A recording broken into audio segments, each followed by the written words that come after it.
In this world, there's two kinds of people, my friend. Those with loaded guns and those who dig. Broadcasting from a Montana wilderness fortress at the headwaters of the Missouri, this is Matt Christiansen Live. I believe in the sand beneath my toes. The beach gives a feeling, an earthy feeling. I believe in the faith that grows, and the borax coast can A major blow for Democrats with the midterms approaching. Virginia Supreme Court striking down that state's new congressional map. The court ruled that the Virginia legislature violated the state's constitution when it put the map on the ballot and struck it down. good. Democrats are still considered the favorites to win back control of the House, but that effort just got a little harder. Very good. Who gives a crap? I don't care. As we call on the world to celebrate the 250th anniversary of the Declaration of Independence, we're not even going to pretend during this anniversary that this is about democracy. That is correct. The whole idea of us bringing the country together, they're ripping to shreds, and they're doing it gleefully, and they're doing it openly. Hell yes. The question is, will we be able to come with the same force that our forefathers did? Ooh, don't do it. Please don't do it. You are fake news. I've become friends with school shooters. Wow. Very fake news. You sound like a groomer terrorist that needs to be deported. Bingo. You America-hating communist pig. That's uncalled for. All right, America, go to the YouTube right now. Skag free, whoever he is. Duct tape all over the place. It's a disgrace. In 5, 4, 3. I can't do it. Fuck it, we'll do it live. Hello and welcome to the show. This is Matt Christiansen Live, a proud duct tape production for Mother's Day Sunday, May 10th, 2026. Thank you for tuning in, and happy Mother's Day to all the many wonderful moms out there, including my mom and my wife. Sitting shotgun tonight in his usual Sunday seat is highly regarded author Matt Palumbo. Welcome back. Good to be back. You have any mom shout-outs you want to partake in? My mom and my wife, obviously. It's her first Mother's Day as a mother. That's right. Very exciting. Congrats to your family, and all the best to your lovely wife. Great guest tonight. I recorded a segment with Minnesota Republican Senate candidate Michele Tafoya this week. She, of course, had many years as a sports reporter. She will always be Sunday Night Football to me. I feel like I'm flashing back to a Tom Brady interview in like the mid 2010s or something. But now she's trying to break Democratic control in Minnesota.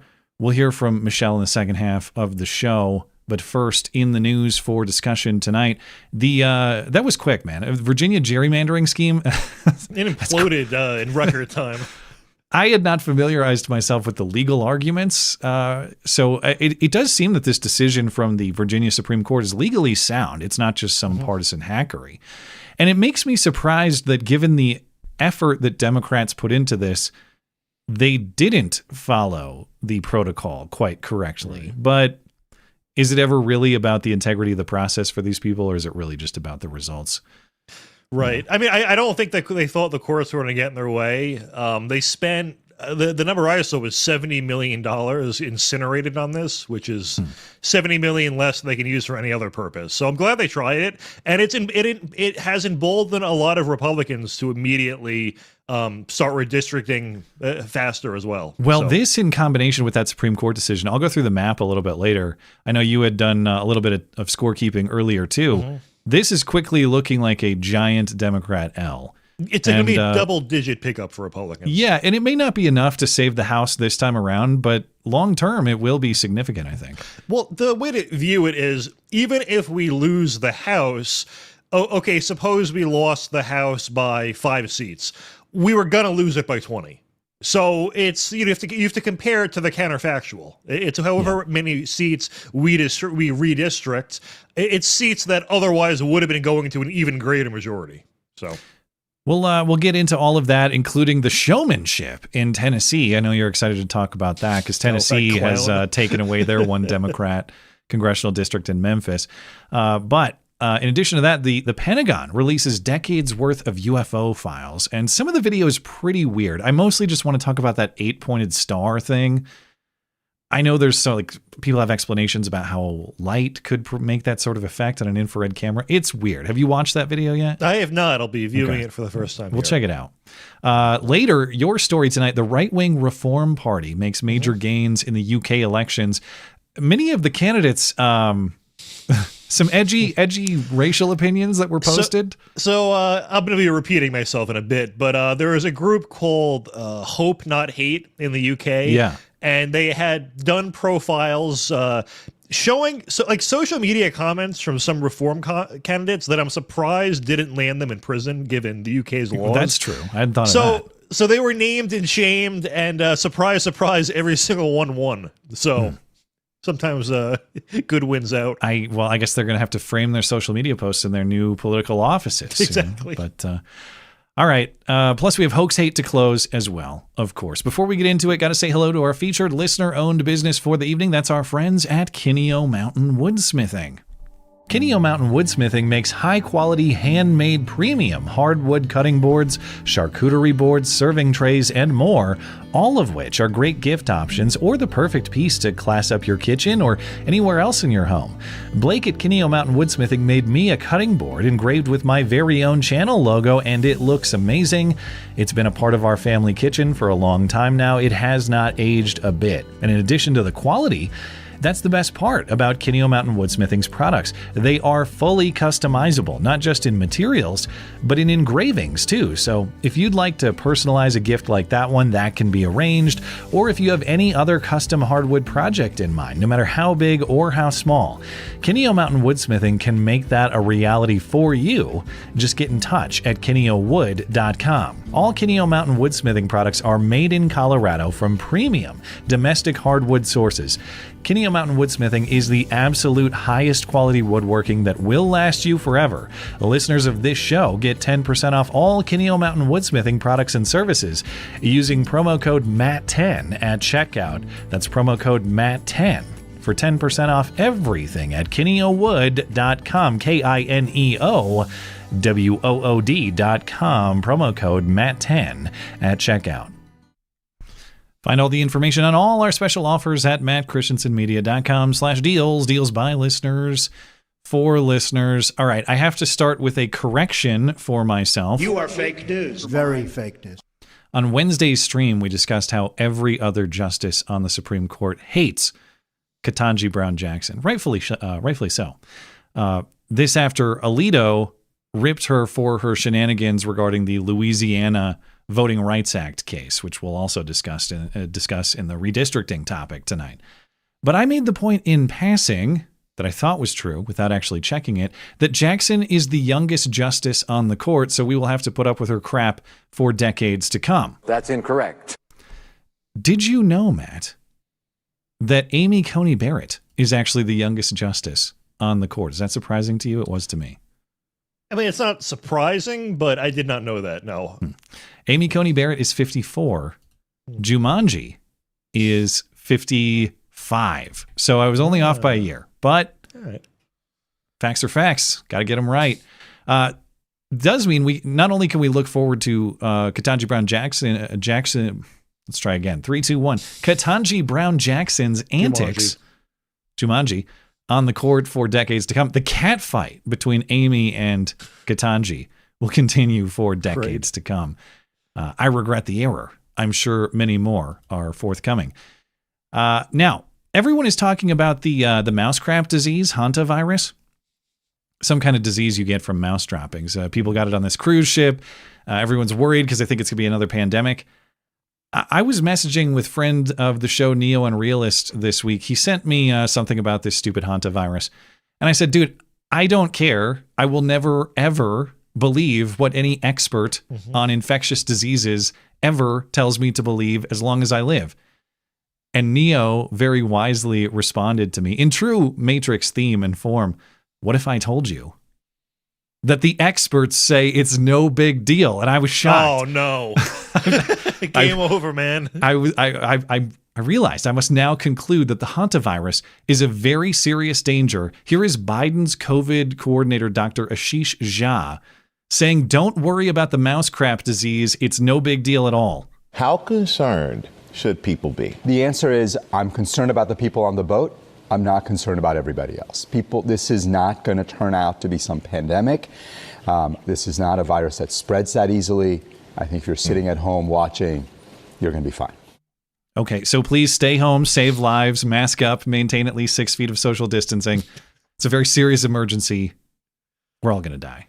Thank you for tuning in before you do. That's pretty much how it's looking, yeah. Did you remember in the early days of COVID, there was I feel like it lasted about a month in December of 2019, where it was only right-wing people who were worried about COVID. It was like those were Steve weird Bannon. times. It was like Steve Bannon and Tucker Carlson were leading the charge. And I think it was because there was like an anti-China tie into it. Mm-hmm. And then I don't know what happened, but a switch flicked, and then all of a sudden the right became it's not a big deal, and the left adopted the stance. What's the Southern strategy equivalent? What would we call this? But you can find articles in December of 2019 about right-wing fear-mongering about China and COVID and all that. And so I don't know. So my point being, these people will change on the drop of a hat. I've been wrong about a great many things, including Jumanji's age. The only thing I never bought into was COVID, and I'm very proud of that. I never. Doesn't matter if it's right wing, left wing, fear mongering. No, I knew that was bullshit from the start. Once we were 15 days into lockdown, I went, "Oh God, no, it's never ending, isn't it?" Well, anyway, this week there was a major decision in the Tyler Robinson or Charlie Kirk murder case and forthcoming trial. Tyler Robinson had been fighting cameras in the courtroom. On Friday, Judge Tony Graff, overseeing the case, rejected Robinson's request, ruled cameras will be allowed. So we will get to watch this trial, this proceeding live, unless there's some kind of plea deal reached and the trial is avoided. Prosecutors are currently seeking the death penalty, so I assume Robinson would have to get them to budge on that to make a deal. But as of now, their next hearing is scheduled for sometime in July. That was the other thing the judge said. So we're not looking at the trial anytime soon. But and there's no. I haven't even seen any hints about a date. But it's not coming before the fall, I wouldn't think. But there will be cameras in the courtroom, so we'll get to watch this.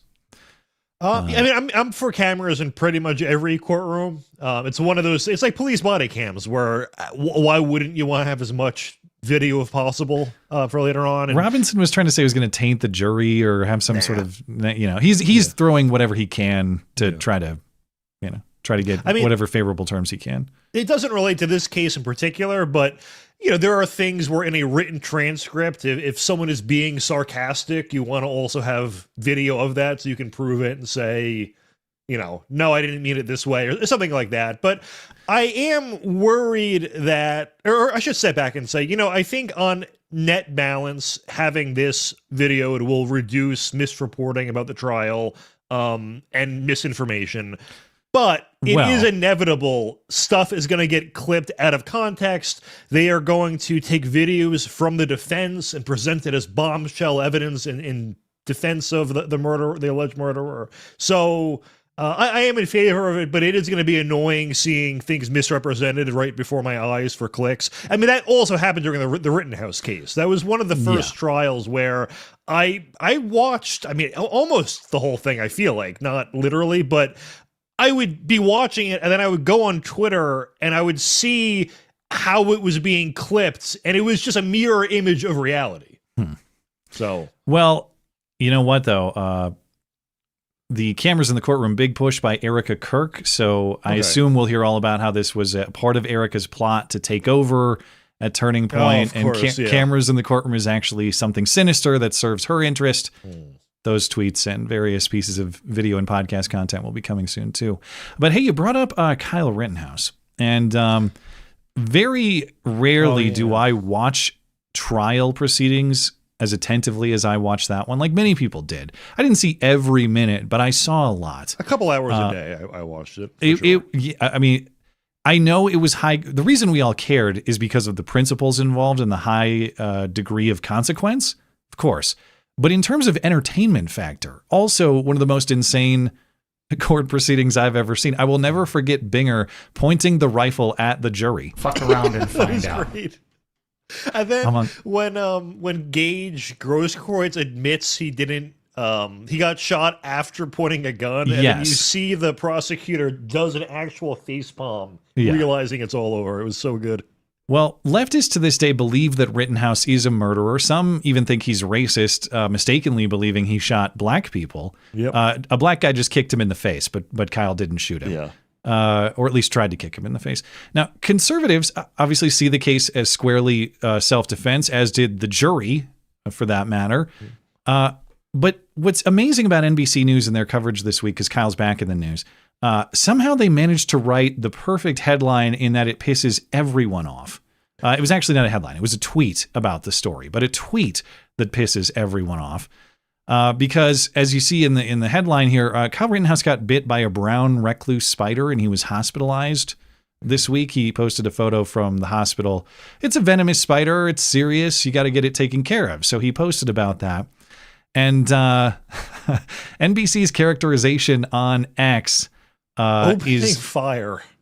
Is quote, Kyle Rittenhouse, who gained fame for opening fire at a 2020 civil rights rally in Wisconsin, was hospitalized after he was bitten by a brown recluse spider. What the is this? First of all, it was not a civil rights rally. It was, of course, a violent riot. This is the famous fiery but mostly peaceful riot in Kenosha, Wisconsin. I guess they're saying that when that civil rights activities of color are this is your typical civil rights action. Civil rights the thing rally, is, that is what the actual civil rights movement was like. I mean, there were cartoons back in the 60s where mocking Dr. King, where they would show him standing in front of a city that was burnt to the ground saying, yes, and another successful, peaceful protest on our behalf. And liberals had cited that as evidence that things like, you know, these rallies actually were mostly peaceful, but it was the same stuff back then as it is today. Nothing changes. Even if it was a little feisty, a little rowdy, the premise that it was civil rights anything is preposterous. Because, of course, it was in response to Jacob Blake, who was shot by a police officer for going at him with a knife after being in violation of a restraining order against his baby mama. So it was not like a wrongful police shooting of any kind. And then, of course, as you mentioned, the open fire language. Kyle Rittenhouse did not open fire. In fact, he was attacked and he shot with remarkable precision only those who were attacking him exactly as instructed. I was going to say, one of which is whose final words were... He might have said more after that, because he didn't get shot. I know that wasn't moment, literally, but the final words we ever heard him say. Yeah. He's like that guy in Austin who was on video with his AK saying, everyone here's a total pussy. They won't do anything about it. And then he got shot dead. Well, I think he's the first person to ever posthumously get an N-word pass, because no one cares about that. And this was a time in our history where saying the N-word basically carried the death penalty.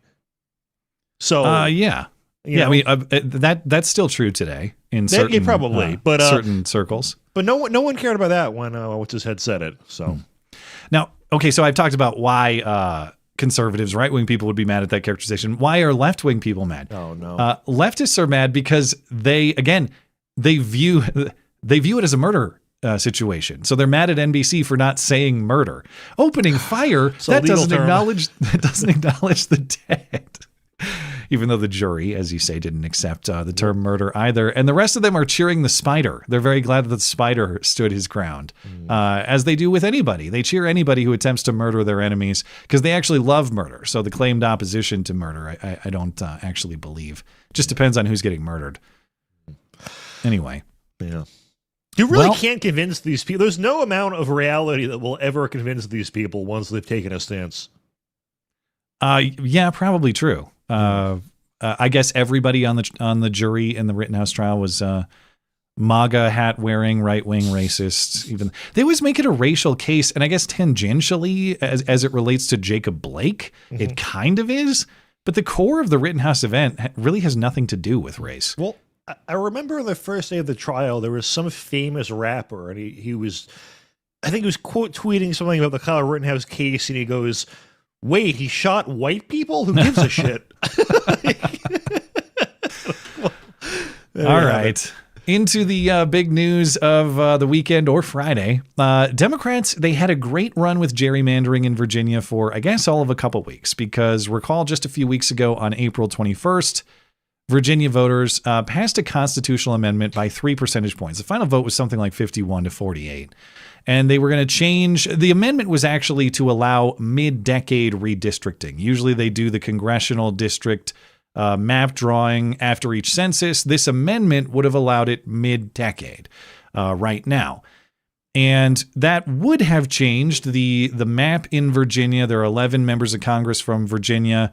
It currently is 6 Democrat seats, 5 Republican seats. It would have made it likely 10 Democrat seats, 1 Republican seat. And in Virginia, this is why I was confused about how this happened, because when it happened, I didn't read up on what the legal process was. Because I thought, how are they passing a constitutional amendment by just like majority vote by voters? The Virginia Constitution, one of the methods, I don't think it's the only one, but one of the methods to amend the Constitution is you can pass the proposal through the legislature twice in consecutive sessions. So pass it, there has to be an election, pass it again, then bring it to voters. And all of those are simple majority, but I guess the protection is that it has to be passed through multiple bodies of their legislature and the voters themselves. So it's not super majority, but there are layers of protection in the hurdles it has to clear. So that's the way that the Democrats in Virginia had planned to do this, excuse me. And so this legal, they do that, the vote passes, they think they're going to get their 10-1 congressional arrangement in Virginia. There's a legal challenge, and the legal challenge goes to the state Supreme Court. And on Friday, the state Supreme Court ruled 4-3 that the process through which this was handled was unconstitutional under the Virginia state constitution. So the redistricting is void. Now, Democrats have some last gasps, so they're going to try. It's not going to happen, but they still might try them. We'll get to those in a moment. The court says the legislature violated procedural requirements when it placed the amendment on the ballot to authorize this mid-decade redistricting. Justice D. Arthur Kelsey wrote that the legislature submitted the proposed constitutional amendment to voters in an unprecedented manner. Now, this coverage in the AP wasn't specific enough for me, and this is a little technical for me. I'm not sure I totally understand, but this is my best stab at the legal issue here. And Matt, if you have expertise on this, you chime in. Oh, yeah, so much. It's all right. But the question of the process of this amendment is the timing of the election and whether the legislature's initial approval came too late because early voting had already begun. So the Virginia Constitution, again, says you can make these amendments by passing the amendment through the legislature twice in consecutive sessions, then submitting to voters. The challengers in this case said the legislature's passage of the amendment was too late because early voting had already begun. I'm a little bit confused because I read that this was relative to 2025 and not this last election. I'm unclear about the exact timeline, and I've seen some conflicting information. So Virginians can probably explain this nonsense to me.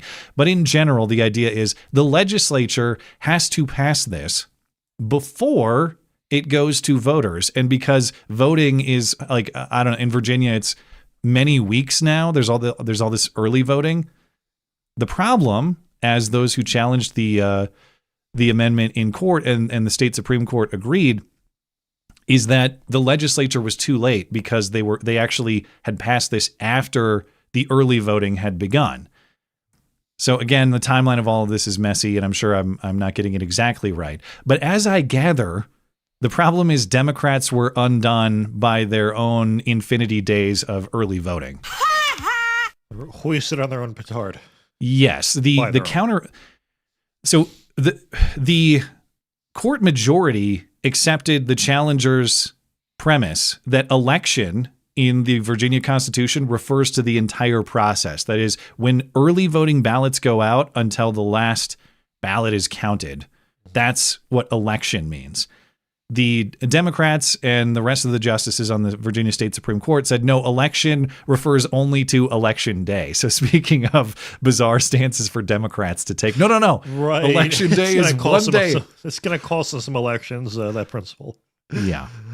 But I don't think this is actually, the reason I say I don't think this is a reach is because the Virginia Constitution does specify it's got to go through the legislature first and then to voters. According to this coverage in local news WRAL, by the time the legislature endorsed the amendment, voters had already cast 1.3 million ballots in the general election, about 40% of the vote. So if the premise is first legislature, then voters, this really was bungled. Slam dunk. Yeah, you had the legislature taking action after people were voting, which is not what the Virginia Constitution prescribes. I know I'm a little bit of a simpleton as far as this law is concerned, or any law, really. But if that's the case, if the Constitution prescribes that it's got to get through the legislature first and then go to the voters, and you had millions or over a million voters considering this before the legislature had completed their obligations, then yeah, makes sense. So one question, I mean, every left-wing source I read on this story made it seem like this is a done deal. Like they really have no recourse. Oh, they do.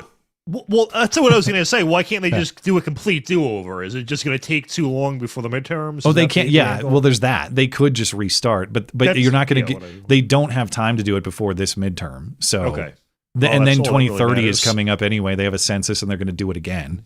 True. So it's like, well, do we really want to go through all this just to, I guess, affect 2028 and 2030? I would assume is not going to be redistricted because the census is in 2030. So the next redistricting would probably be effective 2032, something. Yeah, which is going to help us quite a bit because I think California and New York are going to lose a few electoral votes, while Texas and Florida will pick up.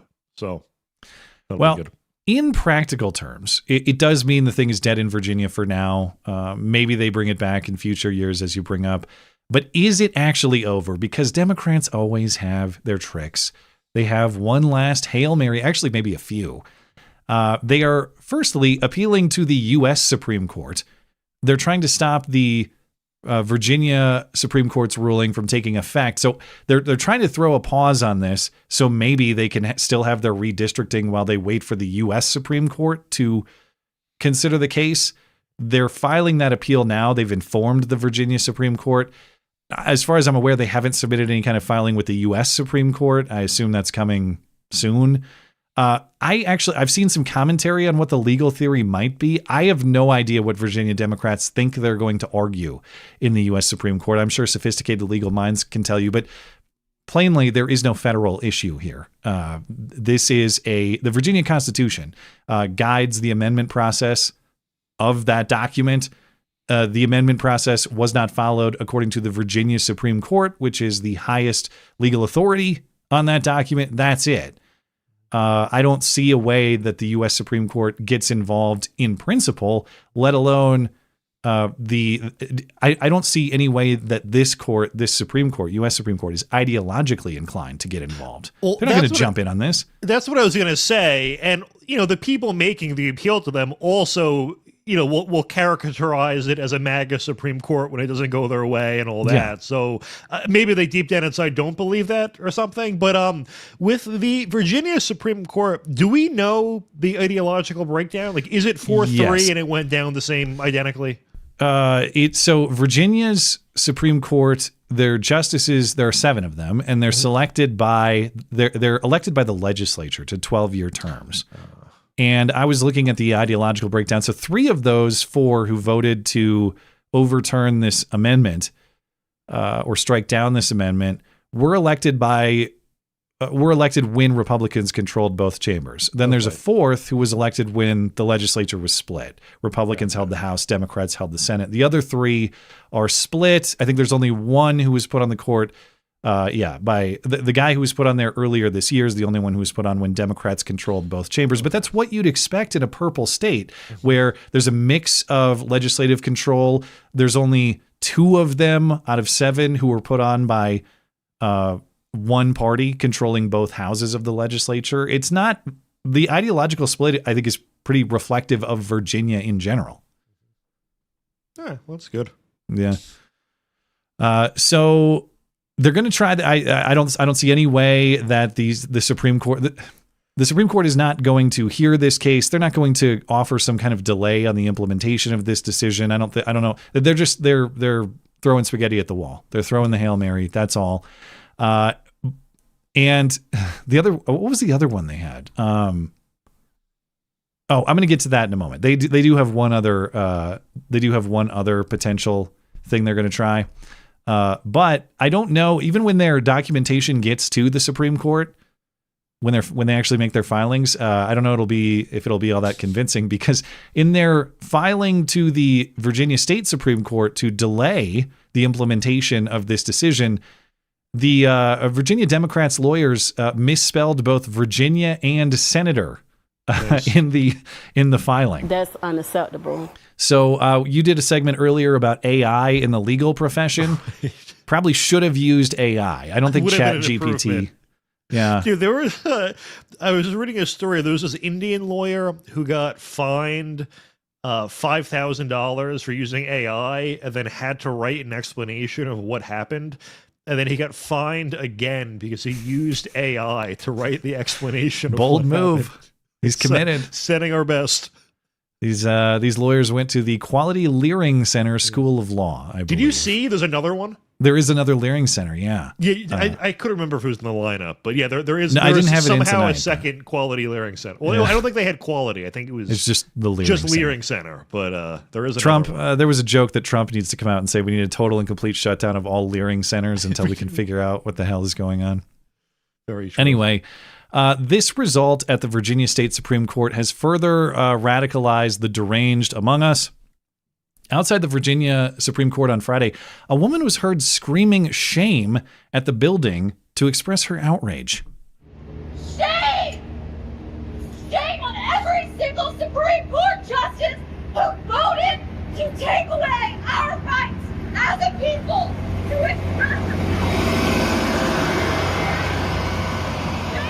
for taking away our ability to tell our things that we want with understanding that hellscape of the nation are doing it without their voters' consent. Shame! Shame! Shame! Go home, bitch. I thought the bus passing by made a much more coherent argument. Yeah. Well, I like how she said the court was taking away the rights, even though the whole point was they were preventing the Democrats from doing that. Yeah, well, yeah. I mean, I'm a hypocrite in that I totally support red states taking away other people's representation. So, but when it's against me, well then then it's horrible. I need confirmation on this though, because I've seen this circulating and I've seen a few news write-ups about it. I want confirmation that this was at this time in response to this decision. Because good point. Like maybe it's actually a recirculated clip responding to some abortion thing or something. That I don't does know. happen a lot on social media where stuff is just miscaptioned. Fact check me, although it is circulating this week characterized that way, that's exactly what we're watching. It's a woman on Friday screaming in response to this decision. So if anyone knows for sure the context of this clip, please let me know. Yeah. I assume the camera person was her friend. It just makes no sense that you would start recording that far away. Well, if you were just walking by, if I was walking by and I heard someone doing this, I would grab my phone and start. Yeah. But, okay, so this is their other plan. We got to go after the MAGA Virginia State Supreme Court. This is maybe an even bigger reach than appealing to the Supreme Court, the U.S. Supreme Court. So as I mentioned, these justices on the state Supreme Court are elected by the legislature to 12-year terms. And so the legislature has a lot of control over how they could handle this. They're going to try to oust them, maybe. When I say they're going to, this is not a set plan, but this is something that people are floating. It was actually described in the New York Times this week.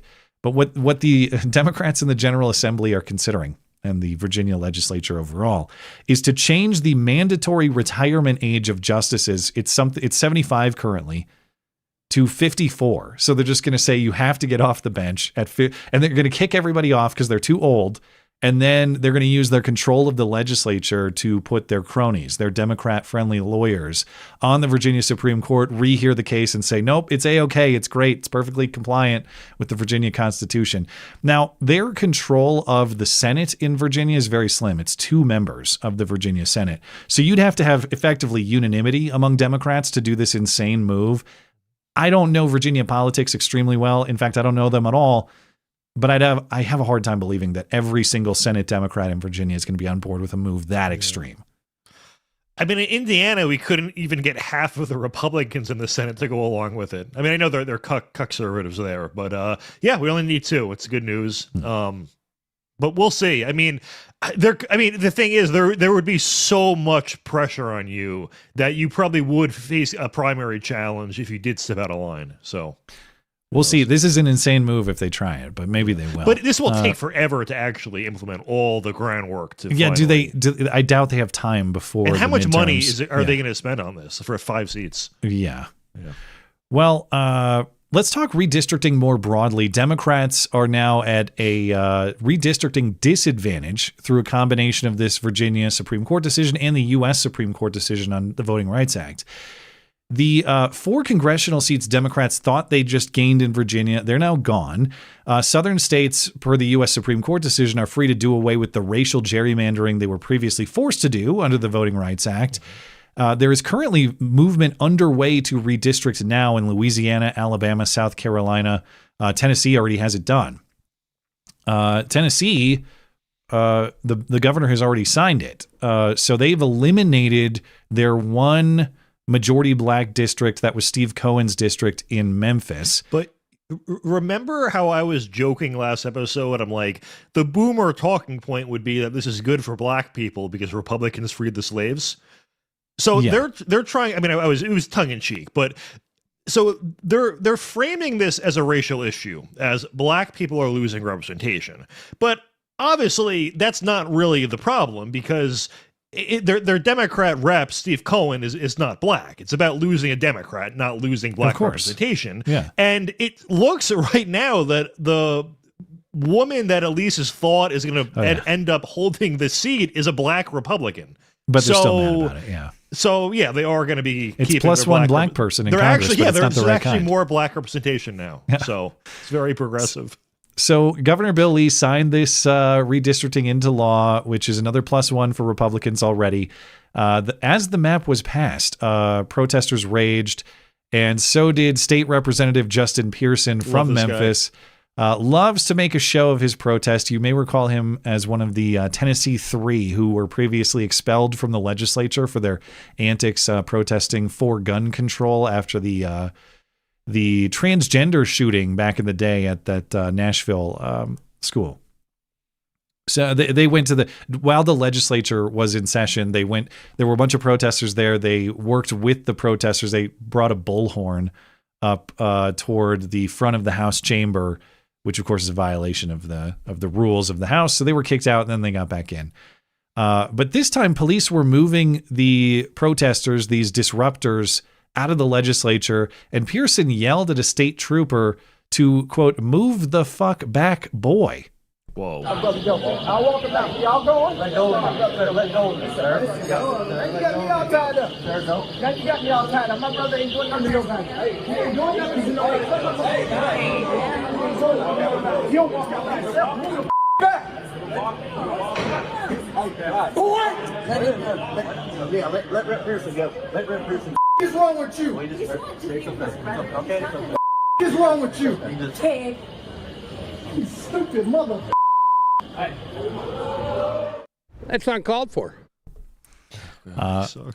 Point of fact, it is a crime in Tennessee and many other states to interfere with the official duties of an officer, as he just did. So many are calling for him to be arrested and or charged.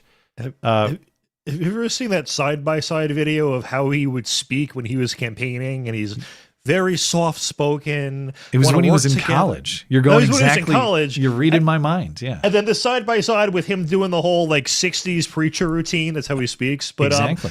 Liberals will. You'll play it in a second. Liberals will defend this and say, oh, it's called code switching and act like we're barbarians for not knowing what that is, that's worse. If you have the ability to switch between talking normally and like a retard, and you voluntarily choose to act retarded half the time, that's worse for you. Yeah. So he's not the only one. This is the Jasmine Crockett too. Yeah. You look back at the old clips of Jasmine Crockett and her transformation. She once spoke actually eloquently, certainly eloquently relative to her current state. Then they get into elected office and they become quote unquote ratchet. So here is college Justin Pearson 2016 versus current day state representative Justin Pearson 2026. Justin J. Pearson, and I'm running for president of BSG. There are a few reasons that we're running this campaign this year. One has to do with representation. How can we represent all voices in a conversation? I wanted to do this by partnering with organizations from the Bowdoin Democrats to the Bowdoin Republicans. I want to bring together different voices, dissenting voices, voices that may be more liberal or more conservative, in order that we can reach a point of sort of the radical middle.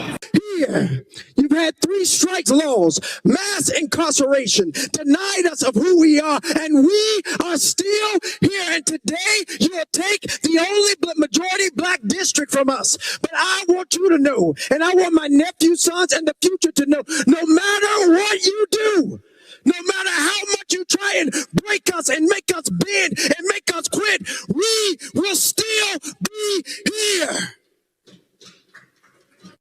Congratulations, butthead. I like the slow clap. You can hear a couple guys. Dude, there are people that are so susceptible to propaganda, they see that and they're like, wow, it's just like the civil rights movement. We're living it. It is all performance. It is all self-promotion. You sent me this clip too of Justin. Oh, this is so funny. Is it? It's like some kind of graduation. Do you know the context of this? No, I don't. I think it was at a church. Apparently, you can talk politics at church as long as it's left wing. That whole loop. There's a loophole there. But well, here's another recent submission of his performance. This is from this week, last week.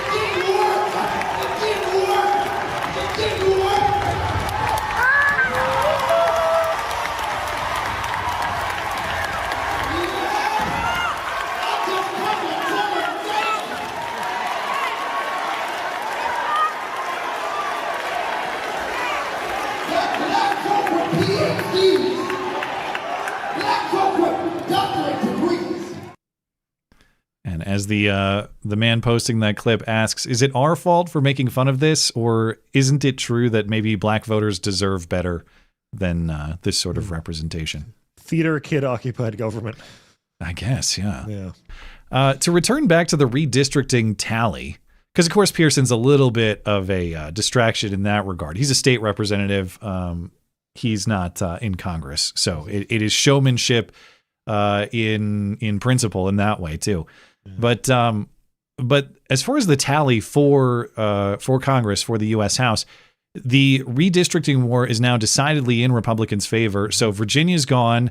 Democrats only have the +5 in California and this +1 in Utah, which had its own subplot that like one of the women behind it was cheating or something. Had to resign. Yeah. Yeah.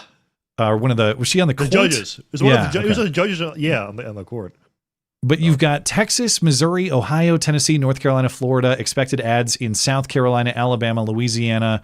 Republicans are currently about +8 headed into the midterms. Here is a breakdown of the map.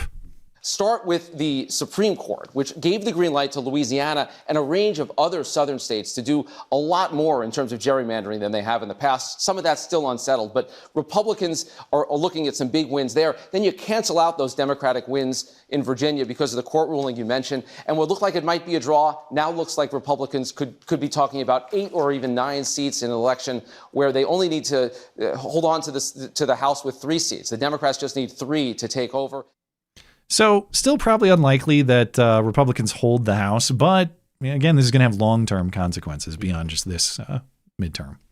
Yeah. I mean, the only way it could really backfire is if there are Republicans who see this and think, oh, okay, well, we won this, so it doesn't matter if I go out and vote or something like that. Or if liberals become really emboldened in the states that got redistricted. But again, it would have to be by a very large margin to do so.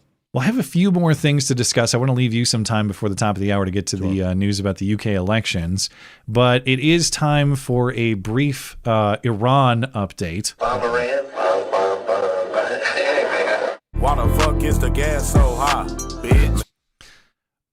Trump posted this a few hours before live today because we had been waiting on the response from the Iranians for this reported peace deal, or a memorandum of understanding, as it was reported throughout the week, that it was 14-point plan to end the conflict, including Iran committing to give up its nuclear ambitions and committing to open the Strait of Hormuz. And we were supposed to get that sometime midweek, and then Marco Rubio said, actually, we're going to get it on Friday, and then we didn't get it on Friday. And then Trump says, I guess they got the response.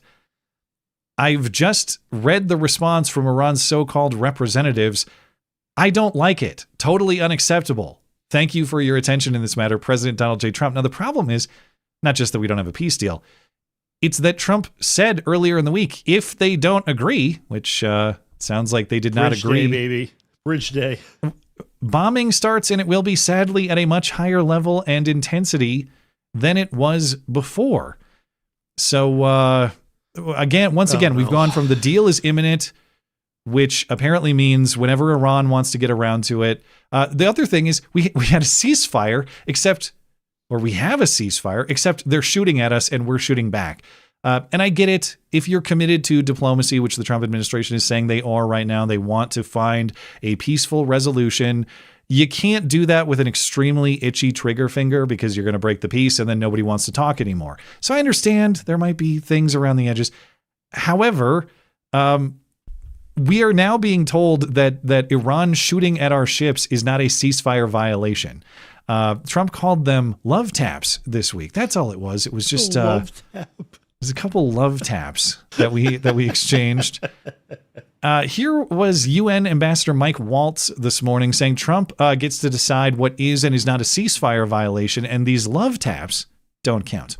We've also had now this week an exchange of fire just today, drones going over Kuwait, others over UAE, and you're saying that is not a violation of the ceasefire. How is exchanging live fire with Iran not a violation of a ceasefire? We don't expect a regime that's been obsessed with a nuclear weapon to just give it up freely. It's going to take this type of pressure. But at the same time, to your point on the ceasefire, look, that's up to President Trump as commander-in-chief to determine what constitutes a violation, when to go back to military action, or when to continue to give diplomacy a chance. And when the mediators, in this case Pakistan, ask us, head of state to head of state, to give this negotiation another chance before we go back to bombing Iran, then I think that's completely an appropriate choice for President Trump to make. He is giving diplomacy every chance we possibly can before going back to hostilities, but he's absolutely prepared to do that.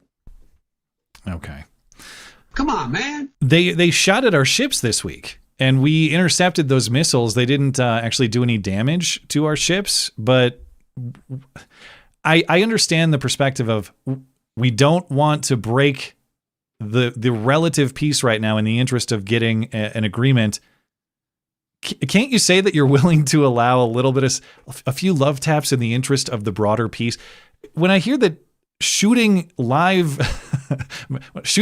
shooting missiles, whatever, shooting is not a violation of a ceasefire agreement. The term ceasefire no longer has any meaning. So there were love shots. Right. In my opinion, Iran continues to exercise its best weapon, which is delay. They know that delay creates political pressure on Trump, which for them gives them hope that maybe there will be some concessions for Trump. And we are right now are just letting them delay as long as they want. They can even shoot at us a little bit during the delay if they want. And the entire theory is that the blockade is going to choke their economy and force them into concessions. Maybe, but it sure has been a long time, and it sure does take a long time for an economy to collapse sufficient for a bunch of Islamic radicals to care enough to want to settle with the West. So based on what I see right now, in fact, the price of oil has already jumped in response to this post from Trump saying not good enough. We are going to have to deal with the gas being so high for some more time to come. Why the fuck is the gas so high, bitch? It's $4.50 near me. Diesel 6. Yeah. As always, I hope I'm wrong. I hope there's a great success on the other side of this that I am we need to foolishly confiscate like a century worth of oil for this to be worth it. I guess. Yeah. All right. I also want to update on this crazy case at the Denver airport. There was a bizarre and terrible accident at the airport on Friday night. Maybe not even an accident. I shouldn't even use that word because it might have been intentional on the part of the guy who was on the runway. Did you hear about this? No. Oh, okay. That's so nuts. A Frontier flight from Denver to LA hit a guy on the runway and at least partially sucked him into the plane engine. And there are photos and video of the incident. I'll probably get in trouble for showing them. I'm not looking to show gruesome stuff anyway. But leak territory. There's like video of the person in the plane filming out the window, and you can see you don't see a lot of detail, but the person, you see the collision with the engine, and the engine just like becomes a ball of fire. So what happened here? We still don't have an ID on who this person was or what this person was doing on the runway. The CEO of the Denver airport says the person was trespassing on airport property. So that would imply it wasn't a worker. They say they don't believe it was a worker. It was just someone hanging out on the runway at 11:30 at night. This guy apparently jumped a fence, and 2 minutes later he was running on the runway and he got hit. That makes me wonder if it was a possible suicide. That makes sense. And if so, that's an absolutely nasty way to do it. I think if you're going to use the airport to kill yourself, please be respectful and do it like Sky King. Bingo. Sky King was great. A lot of huge cost there monetarily, but I guess though, in terms of pain, it's got to be instantaneous. Like you're vaporized, so you know. I hope. In which case, I don't know how you identify this person. The other. Not that suicide is ever acceptable or good or anything, but even though nobody else was quote unquote harmed, if that's what this was, of course, the effects on, say, the pilot. Oh yeah, the people in the plane. This is not done courteously to others, even though others technically were not physically harmed. You know what I mean? Yeah. Sky King, I mean, he crashed his plane too, which technically created a risk, but.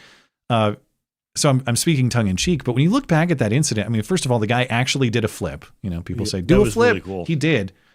But he also he crashed the plane and he made a joke about affirmative action during his call with air traffic control. Yeah. So he, when they were trying to talk him down, I think it was the air traffic controller was like, hey, you're doing pretty good. Like maybe you can be a pilot one day if you land this thing. And he laughs and he goes, no, I'm a white guy. They're not going to hire me.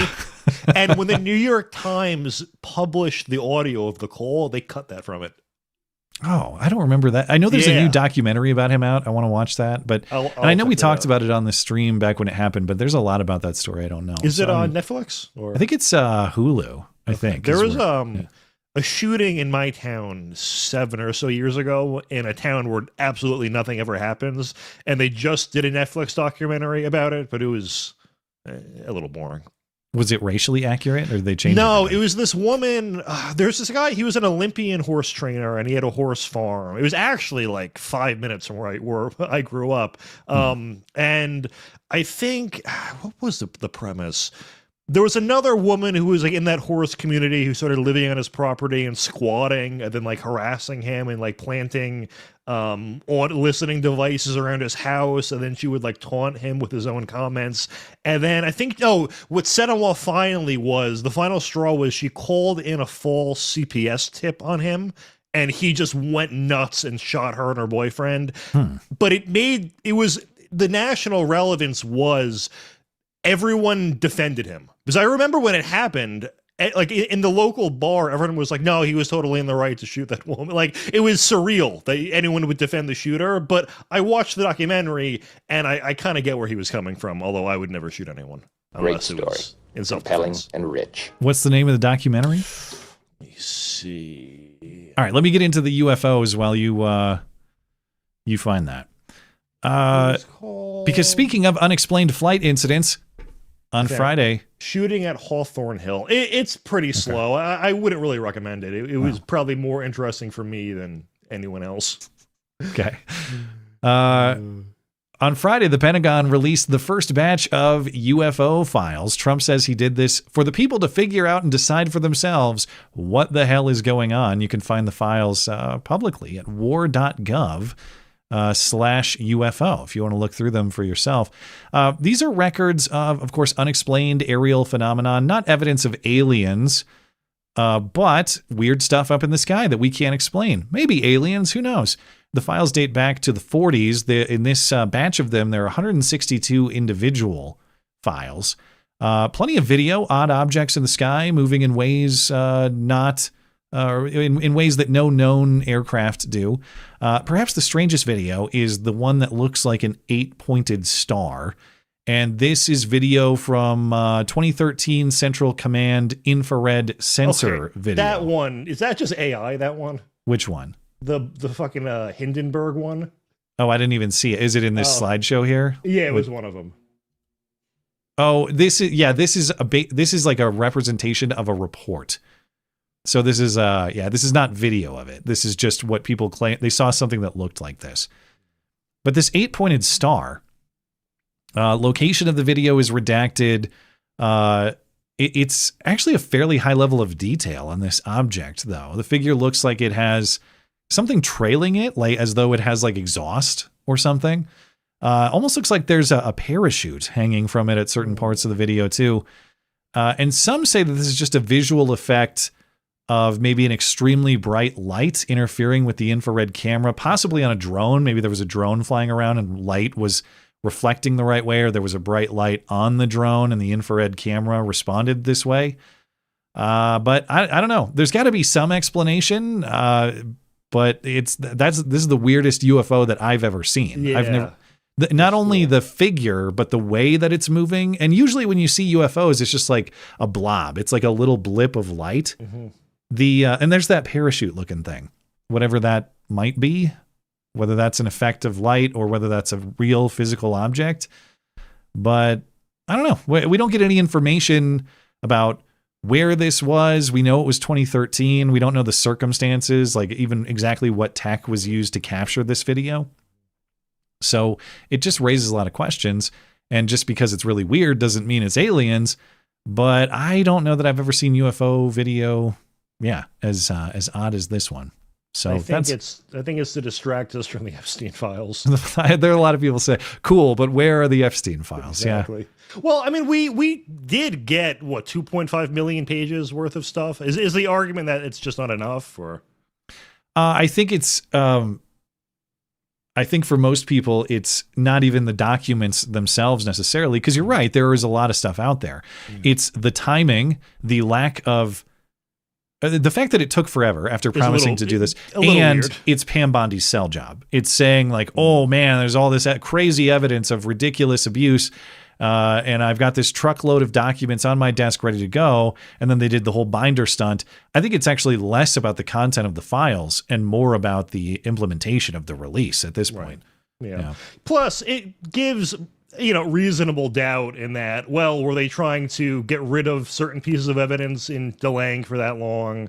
I mean, there was even a piece, I think last week they released what they said was a handwritten note from Epstein ahead of his suicide. Yeah, we talked about that on Wednesday too. But again, I mean, and you could always say this, make this argument regardless of whenever something is released, but why would it take 7 or so years to get that out? Like, why not release it in 2019 when he killed himself?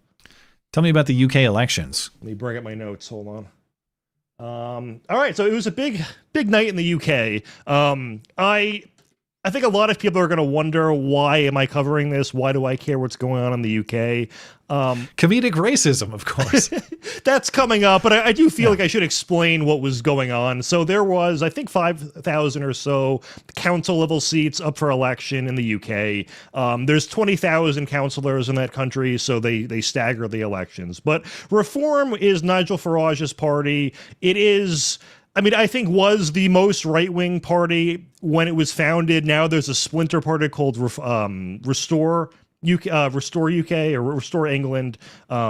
Restore Britain, sorry. That's even to the right of them. But it was a very good day for them. They are sort of like the closest to the GOP, I guess you could find. They're the anti-immigration party. And disrupted, basically for the first time in the UK's history, the two-party system there. It's generally been Labour or Conservative.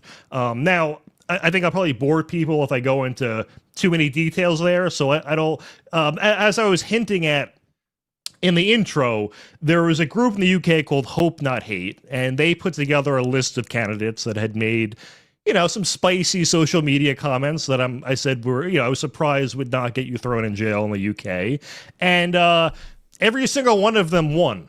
So Hope Not Hate is grabbing these old posts. Yes. And putting them out to smear these candidates. And they all won. Okay. So I'll go through one by one. So we have, this is Glenn Gibbons, as we all know, and he said, I can't believe the amount of Nigerians in town. We should melt them all down and fill in the potholes. Jeez. Now, Hope Not Hate thought that's disqualifying.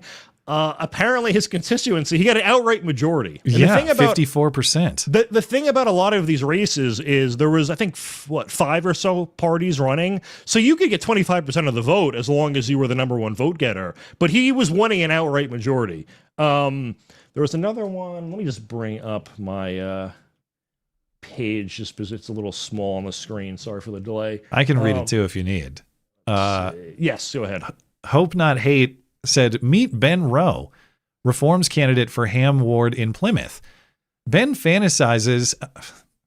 That's the way they spell fantasizes, British people. Ben fantasizes about impaling Muslims, enjoys crude anti-black stereotypes, and believes that Keir Starmer is beholden to a quote-unquote globalist Zion cult. All of this is public in his Facebook profile. So we can't see the posts. That's just the way they're characterizing them. Yeah. But that was enough for voters, apparently. Yeah, he got 44%. And we love Ben. Good for him. And the thing is, the Conservatives got 10%. So the right-wing party still got a majority there. Okay, even if he wasn't there. Next one, this was the first one I saw and inspired me going down this rabbit hole. This is Derek Bullock, whose policy stance was shoot all Pakis on the spot. Someone joked he might be an Indian-backed candidate, if you know about their history with each other. There's a lot of feuding on that border. So maybe he got the Indian vote as well. In the UK. Maybe that's how he did it. And as you saw, won a majority of the vote. Oh, he got a majority too. Okay, he won as well. Yeah. And then there was another one, and this is a little too edgy from even me, but we had another guy who said the Holocaust was a hoax, and he also won. So basically, and then there's one more after this. Do we know if this was a majority winner? That one, I don't have the results. No, I don't have that one out in front of me. And then another guy who said that white people are the master race had won 2 city council seats. So apparently you can run for multiple councils. He won both. And of course, I assume that like the United States, UK progressives, instead of reflecting on how they could possibly lose to such repulsive candidates, yes, will just say that no, it's the entire country and the voters who are wrong and terrible, and they're just as racist and awful as these guys are, and it'll be everyone else's fault. And also to clarify, the first one, that was a Photoshop to make him look like the Chad meme, but of course, I assume his jaw does not actually look just like in case that. There's any confusion. Yeah, okay. Yes, it's not what he really looks like, but all maybe right. in our hearts. Any other UK election thoughts? I support Restore Britain if I had to vote there, but it will never affect my life, so I'm not that invested. I'm just here for the posts. And where can I follow Hope Not Hate for other comedy? In the find him on X. Find him on X. I'm gonna have to check that out. Yeah, I was unaware. I had also sent you, I don't know if you clipped it, some of the meltdowns in response. And you'll notice very few of them are actually British themselves. I think it is. But I think it's this. Yeah. So this is people's like TikTok and social media reactions. Let's see. Is it this one? Yeah. What's happening? I can't lie. Let's start packing up bags now. I can't lie. It's peak. Hey, reform of one. That's us GAYs going to prison and having everything taken away. Can't lie. Everybody pack your bags. Everybody pack your flipping bags right now. Because what do you mean reforms wouldn't buy that much? This is actually really scary to watch and scary to see. The fact that people are so brainless that they're actually fighting for reform. Okay. Pack your bags. I thought that's what they were voting for. Like, that sounds like you're submitting. You're conceding to win. Anyway. All right. Anything else on?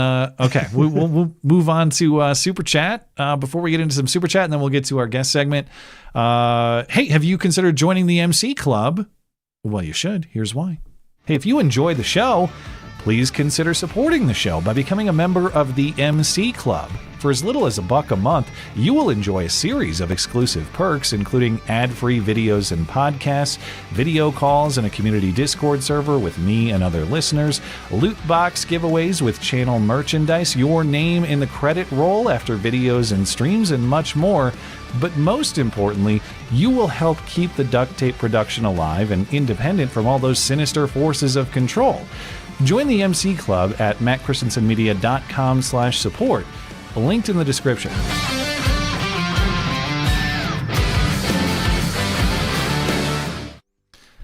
Okay, into Super Chat on YouTube and Tippy. We'll check it on Rumble as well. Our friend Joshy Boy says, Memphis is beyond saving. Let it go the way of Sodom and Gomorrah. I assume he would know because he's my favorite Nuga from Nuga. Although I think, are those on opposite ends of the state? Memphis is like far west, right? Is Nuga east or is it in the middle? Joshy, you can tell me. I know it's not close to Memphis, though. I read that they're going to be having a gay pride event in the actual location of Sodom in the next few months. And if that is, I saw it on X, if that is true, bold move. And I know God is obviously watching this, you yeah. have the opportunity to do something very funny. I tried to tell you. Okay. All right. Joshy Boy says, no big deal. We're all going to die. Yeah, exactly. With Ashish Jha. And Ashish Jha, I remember him being on those exact TV programs, Good Morning America and the rest of them, spouting all the nonsense for years. The fact that this guy says you're going to be fine, I'm worried, and we all should be. Tim says, to this day, the thing I love about the Rittenhouse situation is people saying he shot engaging in a peaceful protester. Sorry, I think this is typed like a Virginia Supreme Court filing from Democrats, Tim. But also that he was an idiot for being there because he inserted himself into a dangerous situation. Right. So it was a peaceful demonstration, and he was an idiot for showing up as an 18-year-old in a dangerous situation. Pick a lane, guys. Risen Victory. Well, thank you very much for your support. We love you. You're very special. That's a big help to keep the duct tape operation running. Risen Victory says UFO equals a conspiracy theorist with a hoopa-joop up there? What's a hoopa-joop? Do you know what that is? A hoopa-joop up their butt? Not a clue. Sorry. He said UAP equals a brilliant scientist. Okay. COVID 1984 has been rebranded to Hantavirus, where the thought police wear short shorts as knee dippers and insist the handshakes be rebranded as full tongue kisses. Okay. I don't know where we're going with this, but if you say so. That's disgusting. Thank you for your support for the show. Very much appreciated. What's the new age UFO term? Is it UAP? Oh, yeah, the government uses something else. It's I just saw it for the first time today, actually. Unidentified aerial phenomenon, I think. Yeah, instead of unidentified flying object. I just prefer UFO. I don't know. Damn old school. Joshy also says, according to my sources, the 8-pointed star is rumored to be a biblically accurate angel. That would be interesting if it's like some kind of heavenly revelation or something. It's whatever it is very strange. Not just the movement, but the shape. And I don't know. I would like a scientific explanation for what I'm looking at there, but I don't know if anyone's published one yet. There's probably something out there. Find a guest. Yeah. Well, you're on a roll lately, so you go find one. Killing it. Tim also says there are two things that annoy me about the whole code switching thing. Firstly, it's admitting that they are not being a genuine person because they're playing a role. Also, it's basically racist because they are essentially doing a minstrel show. Well, that's what the guy who posted that video from the graduation of the church that you had sent me, I mean, that's exactly what he was saying. Forget what white people think of us. Don't we have more respect for ourselves than to submit ourselves to this sort of clown show and call it leadership? Yeah. Maybe it's better though. I mean, Justin Pearson is doing the full politician clown routine unhidden. The rest of us are still voting for clowns as though it's going to fix problems. They just don't do the overt clownishness. True. And we act like we're more sophisticated and smarter, more distinguished, higher If brow. anything, they're more honest. Maybe I'm totally wrong on this. Yeah, maybe we should be voting Justin Pearson. I don't know. All right, over on Rumble, Newbie of Death review. If you read this, you are gay. You are gay. LMAO. I wonder if that's going to come up at the trial when we. There's probably a soundbite to clip from the trial forthcoming too. Thank you, Newbie. Yakko, 1977. As someone who believes in the likelihood of alien life, the UFO files should be of interest. Now, with all the problems of our own making, unless the aliens are shooting us, I really don't care. I think the whole thing is fascinating. And one thing I think is very interesting, too, that people will often like to discuss, and frankly, I haven't thought about it that much, but I should. Because I do believe that given the theoretically infinite extent of the universe, alien life, I would think is a likelihood or a very real possibility. How does that square with faith, God, creation, all of these things? What are the rules between alien life and God? That's the question I had as well. I don't know. I haven't thought through that thoroughly. So might just be easier to say there's no alien life then. Thank you, Yakko. Book track grooves. Jeremy the Quartering is crashing out. Melanie Mack and Chrissy Mayer are trying to sweep under the rug his oranges and YouTube flagging. His false understanding of the Bible. Also says Chrissy Mayer, she is live addressing the Quartering issues with Venti. I'm not YouTube drama guy, although like some people I'm friendly with, like Bering, are involved in this now.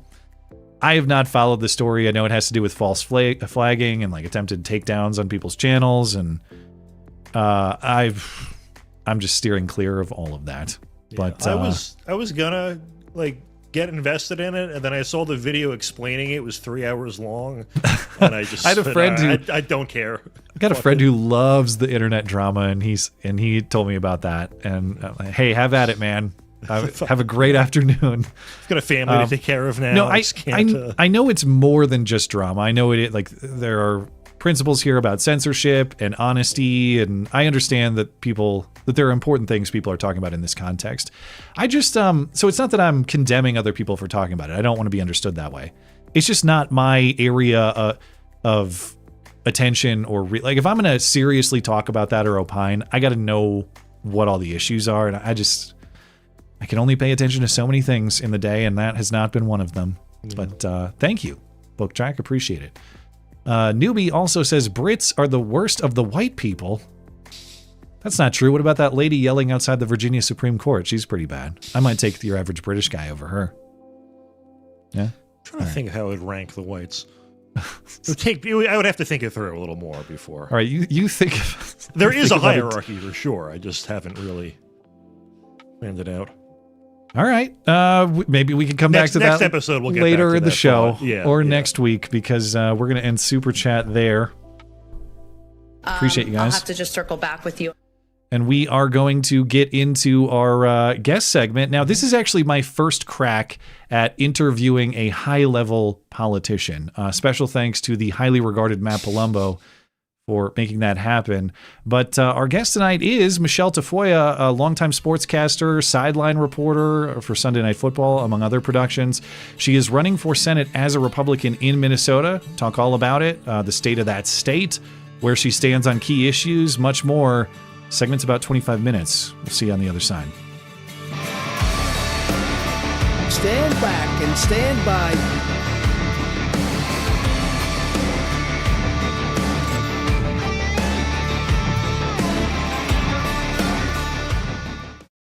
I covered the biggest football games in America. I walked the sidelines when the pressure was mounting and the stakes were the highest. That job taught me about more than football. It taught me about how leadership really works. When leaders are prepared and accountable, teams succeed. When they aren't, people pay the price. When I look at Minnesota and Washington today, I see politicians selling out honest, hardworking people like you.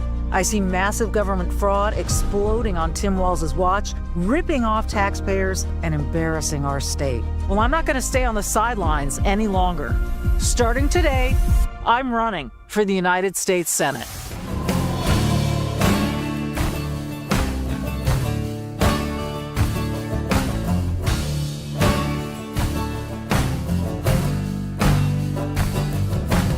Welcome back. My guest tonight is Minnesota Republican Senate candidate Michele Tafoya. Like me, you may know Michele from her years as Sunday Night Football sideline reporter. Now she is trying to save the North Star State. Michele, thank you for making time. Let's hope the North Star State can be saved, Matt. Thanks for having me. Let's hope. It's up to you. Yeah, no pressure. Well, let's start with a state of the state, a diagnosis of Minnesota. It's, of course, become the center for a lot of controversy the last year plus, dating back several years now. It's George Floyd. We had what happened with the ICE protest. There's all the fraud going on. Why is it Minnesota? What makes Minnesota stand out from the rest of its Midwestern neighbors? You know, it's a great question, and I'm not sure everyone has all of the answers. But what I do know is we've had single party rule here for many, many years now, and it just hasn't worked out that well. So look, Tim Walz for the last 8 years has been an atrocious leader. And I'm not afraid to say atrocious because it has been bad. Everything has been under decline or on the decline since Tim Walz has been governor.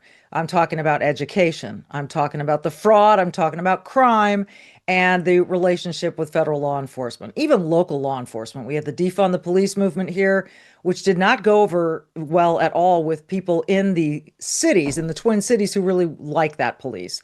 So it's been an odd bit of circumstances between the lack of leadership and this growing sort of Democrat socialist movement on the Minneapolis City Council. When you go out of the Twin Cities, what we call greater Minnesota, some people call it outstate, you find a lot of conservatives who are very disillusioned with our government. They feel they're not represented. They feel like when they see on the national news everything that's going on in the Twin Cities, they say, that's not us. We're not represented there. Why isn't anyone talking to us? So it almost seems like you've got two different states here within the same borders. What we want to try to do is just bring some common sense and sanity back. So the primary election is August 11th. You are facing fellow Republican Adam Schwarzy for the Republican nomination. Why are you the better candidate? Why are you the pick? Well, look, I think what we showed in the first 3 months of this campaign shows where we are headed. We did gangbuster fundraising in that first quarter from all 87 counties of Minnesota. We got donations as small as 35 cents and, of course, much larger. And we raised $2.2 million in 2.5 months. That was more than all of the other Republican senatorial candidates combined raised in a year. So there is enthusiasm behind this candidacy. There is financing. There is momentum. And I think that we just broaden the tent for Minnesota. Very often in Minnesota, on the Republican side, we have chosen some really very strong conservatives in the sense that they were almost on the extreme level. And Minnesota isn't that kind of state. So it's been tough for those folks to get elected. I think I broadened that tent. I think people know me. I've been on radio and politically active here for years, and I think that they're ready for a change agent, and that's what we're trying to be on this campaign. I want to talk about some of the issues on which I've seen you challenged. Mm-hmm. I saw some coverage recently challenging you on immigration, and as I saw it characterized, your implicit endorsement of the Dignity Act. Now, I gather that may not be correct. The Dignity Act, proponents say, offers a pathway to a legal status for certain illegal immigrants, pre-Biden, no criminal record beyond their presence, that sort of thing. The critics call it amnesty. It's not a pathway to citizenship, but it's a pathway to a legal status. What is your position on the Dignity Act and just your position on immigration more generally? Yeah. I think specifically, what do we do with the people, the millions of people who are here as a result of the last 4 years, certainly, or the Biden era, but even before that, how do we handle the people here? This is such an enormous issue, and it's complex and it's nuanced, and it ticks me off, quite frankly, that the can has been kicked down the road for years and years on this issue. You just said it. I mean, certainly under Biden, the border was wide open. We saw it. We saw millions of people come in. We know there are at least 1,000 terrorists who got across our southern border who are somewhere in this country. If one of them did damage, that would be bad enough. We think there are about 1,000 of them, coast to coast, north to south in the United States of America. That is bad. So we know that was a massive disaster. And now you're asking, how do we roll this back? Look, I want to see immigration, legal immigration, made maybe more simplified for those who are willing to do it legally and go through the path. I know a lot of people who have come here legally, waited the years and years, done all of this, taken all of the steps they needed to take, checked off the boxes, and got their citizenship, and they couldn't be happier. And then we've got a group who came here illegally.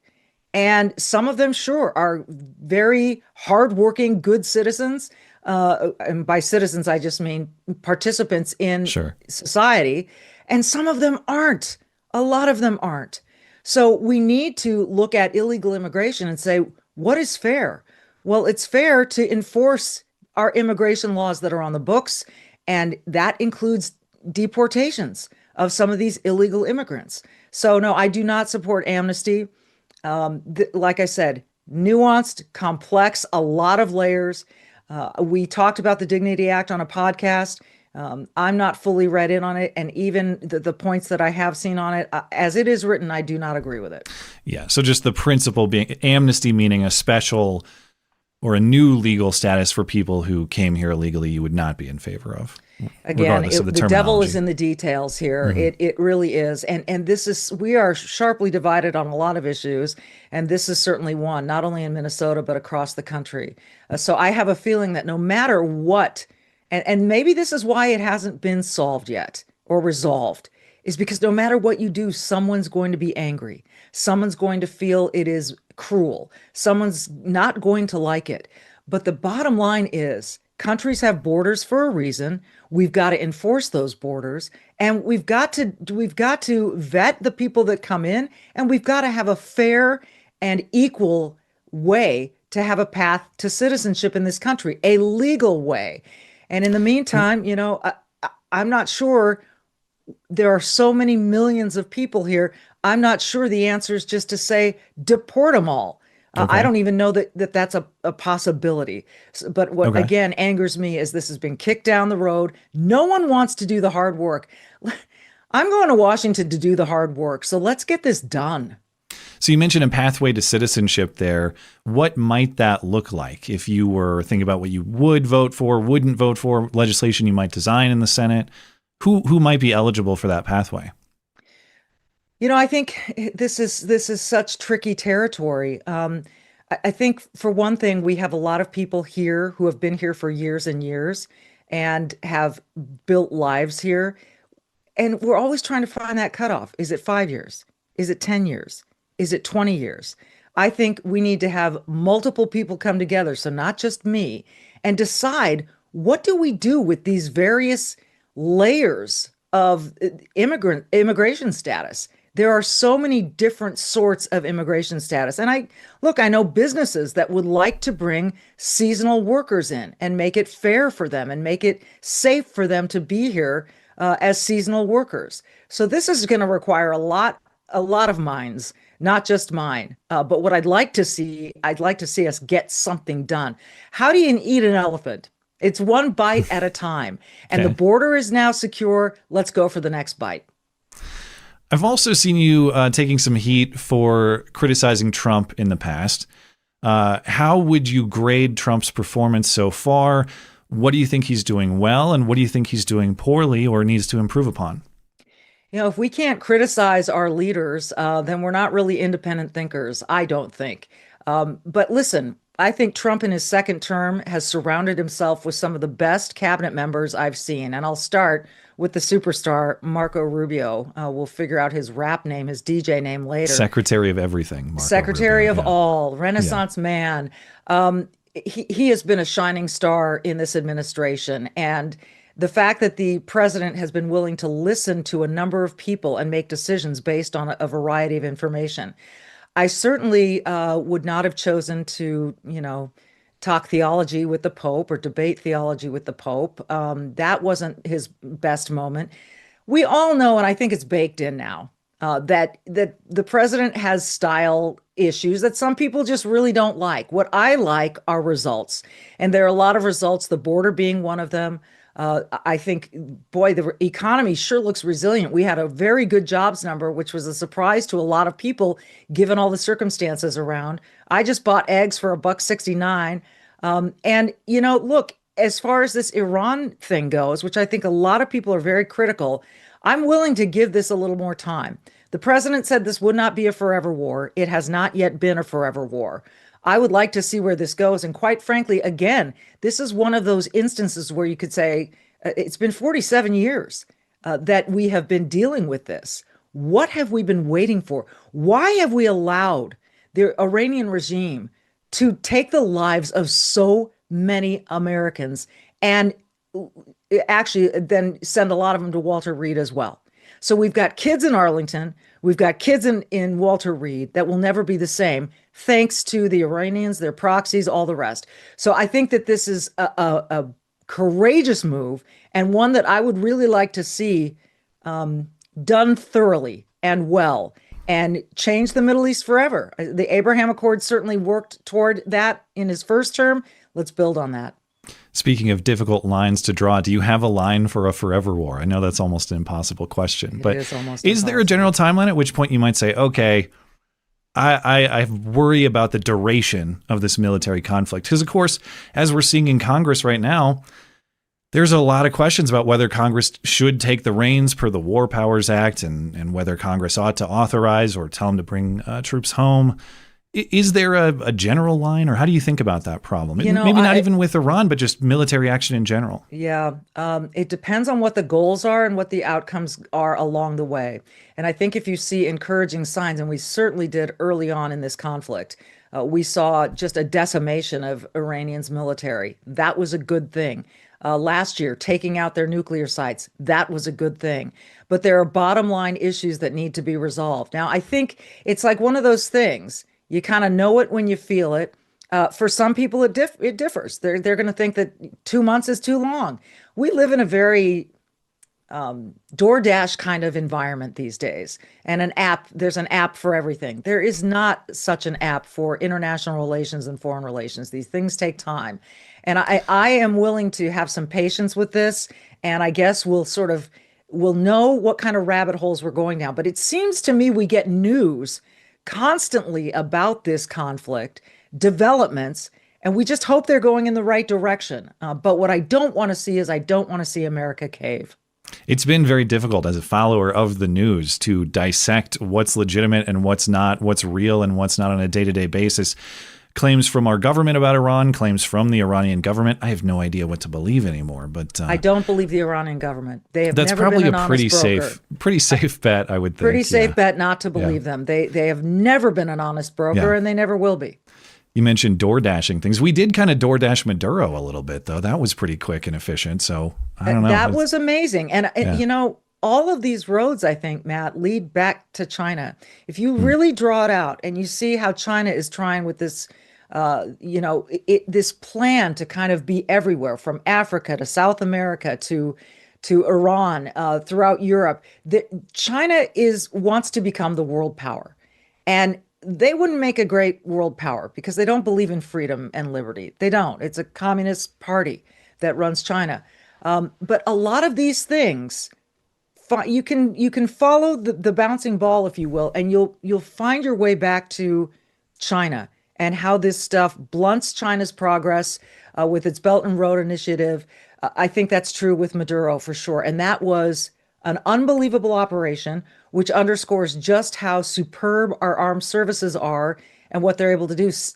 I would say the same thing about rescuing the airmen from Iran in the middle of nowhere. That was remarkable.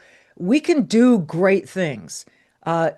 What I don't want to see is this president buckle under political pressure to get out of Iran quickly. I'd like to see us finish that job And I'd like to see the people of Iran back to their pre-Mullah days of freedom and commerce and progress and prosperity.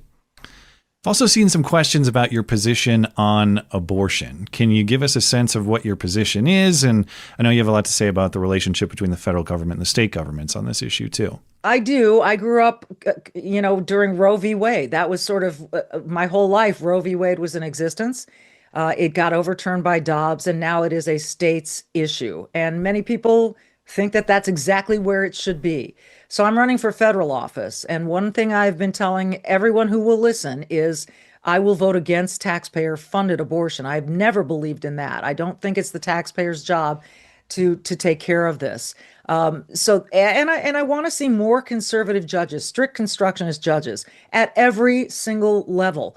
Here in Minnesota, we've got some very, very left-wing judges, and that has resulted in more crime, criminals getting very lax sentences or no sentences at all. And so, again, this sort of rule of law that we would like to see, to have order, to have security, to have a sense of safety in every community, you don't get that when criminals are put right back out on the streets. But back to abortion, this is no longer a federal issue. So against taxpayer funded, voting for conservative judges. And I would like to see Minnesota really review what happened under the trifecta when Democrats had the House, the Senate, and the governor's mansion. They put into law some really, I want to call them borderline barbaric rules, abortion on demand all the way up to the time of birth. And frankly, if it's a botched abortion, not working to save the child that is born alive. That to me is a bridge too far. It's radical. It doesn't need to be that way. I saw earlier this year you characterized your position or campaign as pro-choice Republican. Is that a fair title, or would you change it? No, I think it is fair. And what I think has been twisted, Matt, is I think that people have said she's pro-abortion. Okay. And those are two very different things. To be pro-abortion is to cheer it on, and that is not who I am. I would like to see us not need it, but the bottom line is we live in reality, and it's gone on for time immemorial.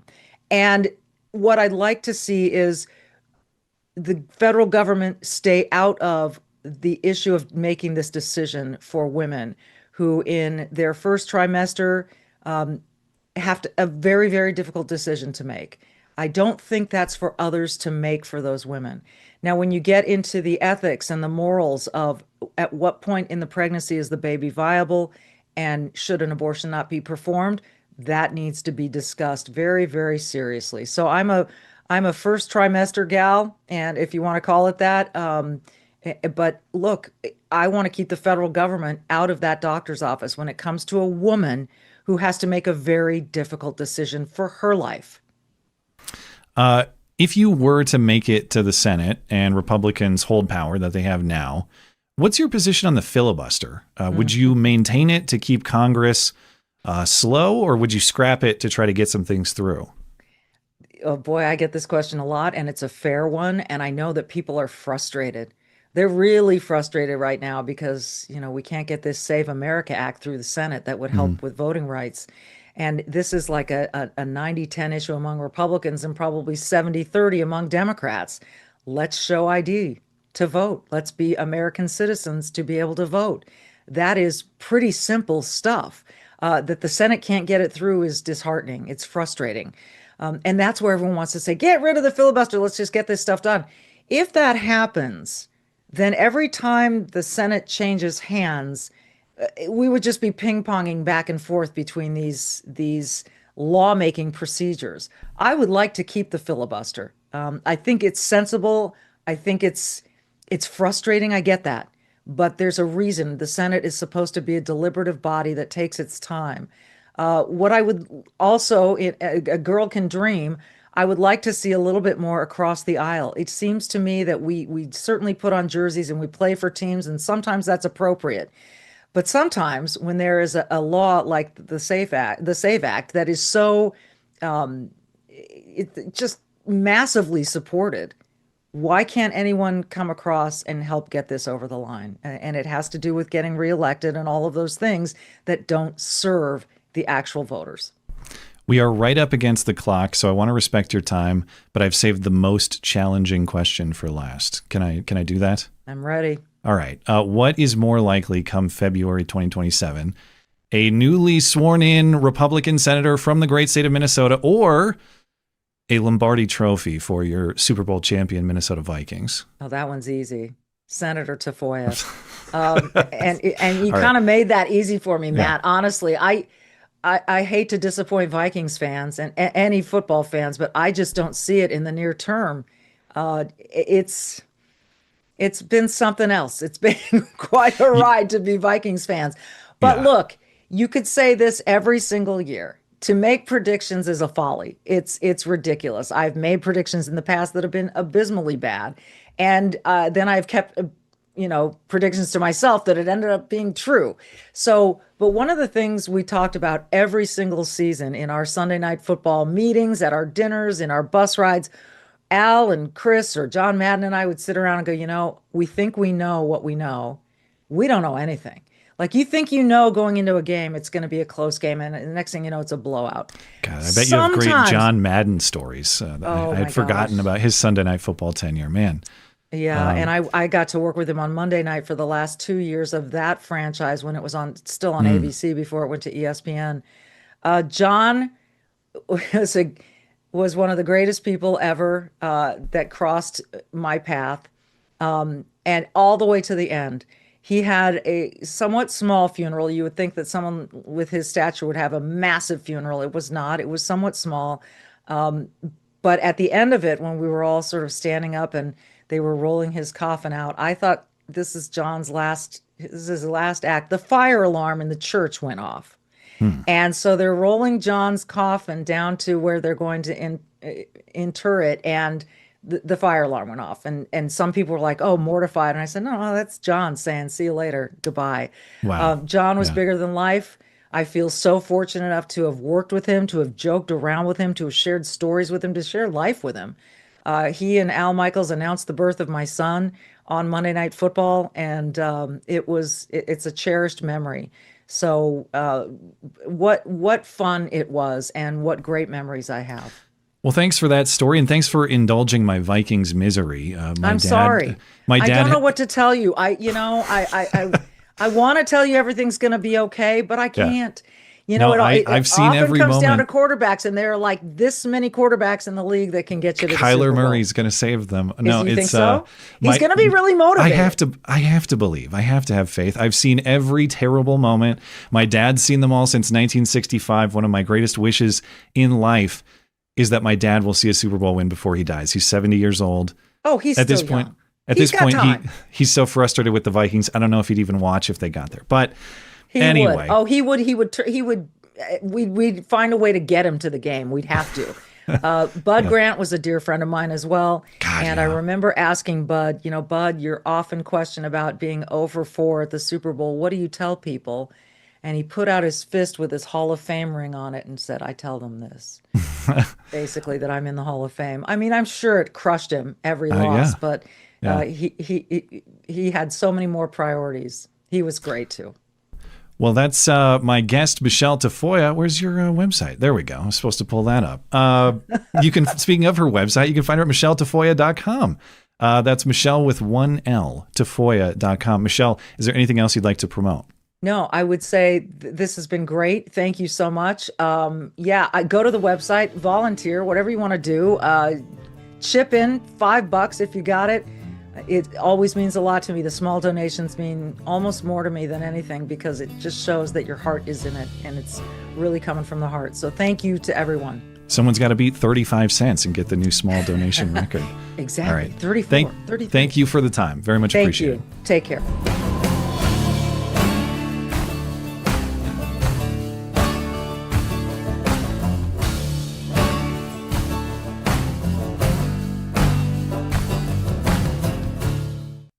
Stand back and stand by.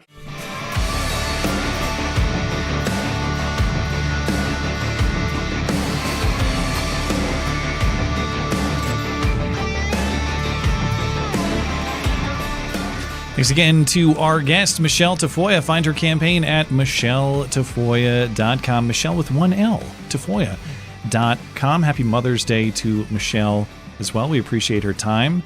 I appreciate Matt's effort in getting her as a guest. And I want to emphasize my approach to this type of interview because you may have heard some policy positions with which you disagree. I am not trying to debate the candidate. If you're listening to this show, you have an understanding of my perspective and my ideas. And with a limited amount of time, my goal is to get her to explain her perspective and her ideas so that you can evaluate those. It's not my job to tell everyone what to think in this situation. So I hope that I did that. And if you think I did a bad job, well, it was my first try. What do you want from this? Is a duct tape production. All right. It was very good. Yeah. So we certainly appreciate her time. And hey, man, just professionally, thanks for helping me get a politician on that level. That's really cool. I've never done that before. So, maybe in the future I can be kingmaker. I'll decide who runs You'll for have Senate. to come on this show to get elected. Yeah. In the future. You'll have to do UK social media post review with Matt Palumbo to get through. Or else you're screwed. Yeah. Yeah. Anyway, is there anything you wanted to say about the guest segment before we move into Hoax Hate? I think whenever I kind of go off on a tangent, it bores people. So no. Okay. Well, let's get into it. And now the nobody saw it happen, but it's totally a product of Trump's America hoax hate crime of the week. Ah, shit, it's backwards. You think they'll notice? Recall columnist David French, now with the New York Times, allegedly conservative, changed a while back because of Trump. I am not, a great David French historian. It sounds like you have some sense of the record. He wants liberals to love him so Seems bad. so. And that is the only thing that matters to him. Well, I don't want to spoil the story, but he did not gain their love even this time. Shocker. A show called The Fifth Column hosted David French recently. He described how adopting a black daughter from Ethiopia changed his views about racism because at every school, even the best schools in Middle Tennessee, everyone apparently got in very long lines to call his daughter the N-word. It was the talk of the town. Sure. I have absolutely changed in my perception of the severity, lingering severity of race problems in this country. I've absolutely changed on that. And a lot of that is due to a very, very distinct and personal experience. We adopted a child from Ethiopia. This might sound super naive, but when we adopted our youngest daughter, I did not have in my mind that she was going to come to my community and have a substantially different experience as a child than my two older kids. But by golly, she had a substantially different experience. There was not a school that she went to where she was not called the N-word repeatedly. Wow. There was a point where I picked her up after a high school football game. This was in Nashville at a game at Montgomery Bell Academy, one of the highest end schools in all of Middle Tennessee. This is a very wealthy school. We went to pick her up, and she was shaking. And her friend, who was Latina, was shaking as well. And I was like, what happened? And she said a truck full of guys was screaming the N-word at us and drove straight for us. And they just swerved away at the very last second. Holy cow. All of a sudden, I realized that I'd been in a bubble and that my white, educated, upper middle class bubble in the South had really intentionally screened out racism. It never happened. It's a made-up tale. It's a total fabrication. I've hated this guy for a decade, and that was the first time I've heard his voice, and it was somehow exactly what I expected without ever hearing. I thought this story was ridiculous until I realized I had the exact same upbringing. I was called the N-word every day on Xbox Live also. So I understand, David, how bad and how damaging it can be to a young person's development. Now, surely David witnessed one of these incidents, correct? So he doesn't describe it, at least not in this case. Surely that school, he cited a specific school. I forget the name of it, but this is not just an N-word incident. All right, what he's talking about is attempted murder. Like they drove a car at her and narrowly swerved out of the way. That had to have been reported to the police, to the school. There's got to be someone else with whom we can verify this story, right? But I don't know. I don't know that we're going to get that sort of verification. And it's not actually the first time that David French has made a claim like this. Back in 2016, did you know that he actually was considering an independent run for president to challenge Trump? I didn't know that. Yeah. Okay. So when he was considering a Trump challenge, which, man, that's a movie I wish I could have seen, but it never became reality. He said on Morning Joe that Trump supporters were calling his family landline at home to accost them about their Ethiopian daughter they had adopted in 2010. And what's interesting about this is not just that it's not the first time he's made a claim like this.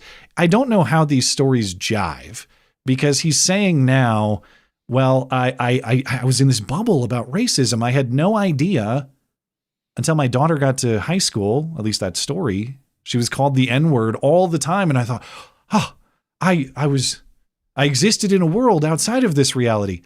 Okay, but in 2016, his daughter was born in 2007. So his daughter is like 9 years old at the time that this is happening. How was the bubble? He had people calling him, accosting him about the race of his adopted daughter, and he still lived in the bubble after that. Like, I don't know. I guess everyone deals with this. Maybe I don't believe either of these stories, but they don't jive together. I mean, I think you could try to reconcile. He could reconcile them by saying the first one was just crazy internet people, and I didn't think they were real. But turns out they just do drive-by N-word shouting events. Yeah. Well, you mentioned he wants nothing more in life than the approval of left-wing people. Yeah. He did not get it. Okay, the replies to this post from the Fifth Column, the show, they are ripping David French because he is a white man who turned a blind eye to racism toward black people until it affected him That's personally. How it goes. There are a whole bunch of tweets to this effect with thousands of likes. They're mad that he didn't care about this problem until it affected him personally, which is interesting. I know that they're trying to make a sincere point here, and in their philosophy, they are. But the interesting point that they're saying is, wow, this guy didn't believe in a thing until he saw evidence of it before his very eyes. Right. As opposed to the alternative of you who believes in a thing regardless of the evidence. Yeah. So it's an interesting admission for them to say, well, you don't have to experience or see something to believe it is undebatably true. And it's just so bizarre because we're almost the exact opposite to our own detriment, where if a liberal agrees on one issue with us, we'll be like, oh, that's good enough. Come on, join our side. well, with them, it's you can agree on 100%, but if you were ever wrong previously, you can't join us. And I want to remain that way because, of course, I was once one of them. And I remember the people who changed my mind and asked the questions that I found to be very difficult to answer until I realized I can't beat them. I have to join them. And there are many times where there are people on my quote unquote side who do things or say things that I don't think are right or agree with. And it's not a strictly team thing in that way. So anytime someone has a philosophical epiphany, awakening, realizes that the things they believed formerly were wrong, it's not even like I appreciate that they agree with me. I like when people change their minds and can explain in specific terms why. That's just very philosophically interesting. So anybody who can do that, I appreciate it. Even if I don't even agree with your end conclusion, I like the thought exercise. So I want to maintain that characteristic on our quote unquote side, but I don't. Do you want to make the argument that we should exile people like this? Well, I think I think they should agree with, I think it's important to agree with us, not just on policy, but with values as well. In that, you think in a way where, it's going to naturally lead to a sort of right-wing way of thinking. But now, listen, I do think we should, at the minimum, take their votes. So. Well, we should start by taking away their vote, and then actually that would probably be way more effective. Yeah. But in the short term, we'll just take their vote. All right, we'll see if David's quest to be welcomed by communists succeeds anytime soon. Good luck and Godspeed, sir. I remember, you know what had a big week this week? Backwards swastikas. Uh-oh. They're back. They never really go away, but there were several instances this week that came across my desk. More on those in a moment, because actually this one I'm not sure is backward, but this is Fayetteville, North Carolina. A Fayetteville teen, according to the headline, has been charged. He was caught spray painting swastikas on public and private property. In the context of crime, I think you know what teen means. Fayetteville man is facing charges now after police say he was caught on camera spray painting swastikas on the side of a building. Police say this picture shows 18-year-old Taquan Vereen vandalizing a building on Riley Road on Saturday afternoon. Officers say they saw a video of him on social media spray painting other properties, then tracked him down doing the same thing Saturday. He's charged with damaging property and second-degree trespassing. So speaking of big tent, big Nazi tent where Taquan fits in, he's doing the propaganda for the powers that be. Love our multiracial Nazis. Yeah. Remember back when they made that argument seriously about the Proud Boys, that they were multiracial white supremacists? Yeah. Which you'd think just implodes the whole argument. Well, Taquan, this Hitler teen, was caught on video by witnesses. And his motive, as far as I've seen, not known, but he did put the swastikas on stop signs in addition to this electrical box for some of the street lights. Maybe he meant stop the Nazis. I was just thinking that. Yeah, I don't know. We got this Maybe guy that's all what he wrong. meant. I have not seen an image of a complete Taquan swastika yet, so I don't know if they were correctly oriented or not, or to be able to judge his intent in these acts of vandalism. Backward swastikas were also seen all over Queens, the borough of New York City. Several Jewish sites and homes were hit with swastika graffiti this week, or what was supposed to be swastika graffiti. They are all categorically backward. Every single one of them in this New York Post story. This one is at a temple. There's this one at a home on a garage door. There's another one at either the same home or a different home. There were a couple of homes hit. There is this one at a Jewish community center. Now, the one that's like circled in red is backward, but then there's a correctly oriented one kind of in the middle. So I don't know which one came first, or if this one, the backward one, is part of the recent string, or if the guy practiced, got one backward, and then made one the right way. I don't know the timeline here. Yeah. But all of the relevant elected officials are appalled, and they are condemning this act of vandalism and hate. Mayor Zoran Mamdani, Governor Kathy Hochul, House Democrat leader Hakeem Jeffries, they are all condemning this. And the CEO of the Teach Coalition, which oversees security grants for the synagogue that was hit here, says the vandalism proves that more money is needed for security at Jewish institutions. Now, I certainly imagine these images will be included in an upcoming grant application. But I don't know how to now. The thing about New York City, there are plenty of people who genuinely hold this position. Boo, Jews! So are we looking at a hoax that serves a grant interest, or are we looking at a mistaken actual Jew hater who can't get his swastikas right? I mean, it is possible that you just have a guy who... Because the thing is, when someone draws a swastika, even if they are anti-Semitic, do they really ideologically align 100% with the principles of National Socialism, or is it just the equivalent of a middle finger? It's more the latter, I would say. Probably, I assume, to the extent this could be authentic, it is the equivalent of that middle finger. Yeah. Do we know that there's not a rogue Hindu or Buddhist who really wants everyone to convert? Yeah. I just feel like the Jews have had enough, they've seen the symbol enough to get it right, I would assume. If it was a Jewish hoax, I just feel like if being a Jewish hoax seems unlikely, just in that a Jew would know which the correct one. I don't know. Once they get their security cameras, then we'll have it captured on video, and we will be able to. We'll see if it was Taquan. If there's no security, it's definitely a hoax. Yeah. Well, I don't know if this is the thing. Although this is what's confusing. Look at the sign right above: 24-hour surveillance.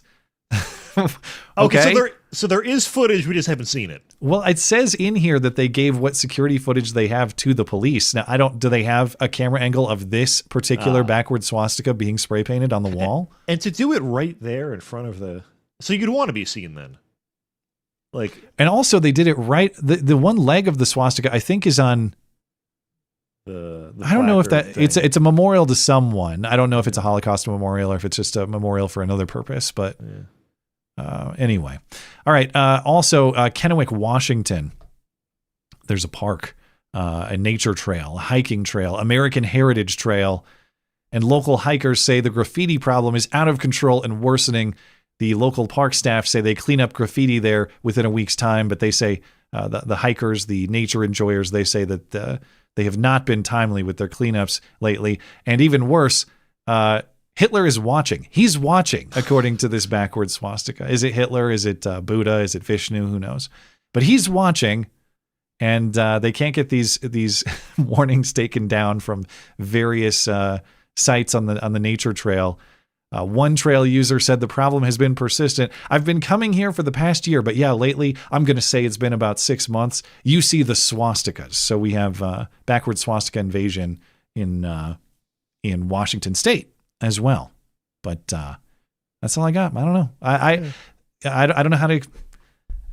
The backward swastikas are always a weird. Like it's possible, real, possible. I don't know. I don't know who's doing this one in Washington.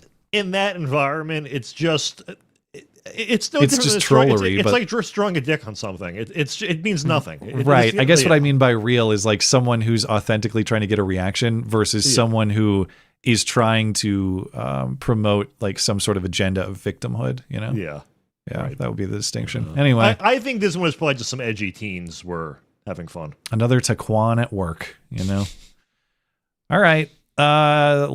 That's all I got for Hoax Hate. So let's catch up with Super Chat. We will call it a night. Get a quick refresh here on YouTube. Hop over to actually that refreshed quickly. Okay. Injured Guardian has some insight on the aliens versus God argument. No space aliens per Genesis 3:20 of the King James version. Let me look up the language and read it here. It would just make much more sense from a Christian perspective for there not to be other life. Because I don't know how you reconcile original sin with that. It's kind of an interesting Mother's Day context, too. Genesis 3:20, Adam named his wife Eve because she would become the mother of all the living. Okay. So I see what you're saying there. That Eve, per this passage, would be the mother of... How do we know that Eve is not the mother of aliens, though? You know, I'm just saying. Not that I'm dismissing the point. I mean, I do think if you believe, and I do, of course, fundamentally, that human life is created in God's image according to God's purposes, that is the foundation of our entire moral framework. How does that interact with the idea that there might be life of another form somewhere else? And if you believe in that life, which I guess I do based on like a probability argument, I don't know. I don't know. I just don't know how these things intersect. I have to think it through because I just wonder, does sincere faith require me to exclude aliens? Is that, or can this circle be squared? Or can this square be circled? Or can this backward swastika be circled like the way they did it? I don't know. You have any other thoughts? I can't answer this question. It's too tough. I have no idea. No, I mean, I don't think I'm smart enough to figure that one out, but I could find a guest that is interested in that. Hey, that's good enough, man. Always thinking for next week. If there is like a theology guest who can talk about aliens with me, I would be interested in that. I find like an apologist or something. Injured Guardian also says, what does St. Paul always drink? Mini sodas. Well done. VV says, another rhino. I live in reality and spews typical Democrat talking points for abortion. Hey, likewise, that's not the abortion position I would want to hear. However, I do understand that you're running for office in Minnesota. Okay. You want to win in Minnesota, there are some practical realities. Now, you'd have to say, what are you going to sacrifice moral truth for practical electoral probability? Just because it's practical doesn't mean it's right. But yeah, and these are the reasons I wanted her to answer those questions, and I'm glad that she did, and I'm glad that she did it in good faith, because these are the things on which she should be evaluated since she's trying to get that Senate seat. Yeah, if I was, running for Senate in New Jersey, I think what I would do to get around these issues is just lie to everyone, and then that has its own moral implications, I think. And then just be a normal right-wing guy once I get elected. All right. Can't go wrong. She should have said exactly that on my show. No, I'm going to lie to get into office and then do the opposite. If I ever do run for office, that comment was totally a joke, by the way. It would be the most honest thing a politician's ever said. Truly. Simon Reischek, haven't heard podcasts for a while due to my work-life situation. Thought I'd check in with my favorite What's Up with Matt and What the Hell streams. Streams Matt notable 4-hour episode from October 2024. Well, damn, I guess it's been a while. Yeah, you've missed a lot, dude. Yeah. But new hey, era. it continues on, and I'm not looking to rehash that history, but if you are interested in discovering the events that unfolded, that stream would be the one to reference, because that's about everything I can say about it. But thank you for coming back. I really appreciate that. It's always, I of course love hearing from people who have listened for a long time, and I really appreciate that. In ways, it's really cool to hear people who have listened, taken a long break, and then come back after a long time. Now, of course, I wish you were here every day, every minute of every production, Simon. I know that's not a thing that people do, with very rare exception, perhaps. So it's really cool just that you've gone and done other things in your life and followed other things and paid attention to other things, and that you've decided it's worthwhile to come back and check in. So I appreciate that.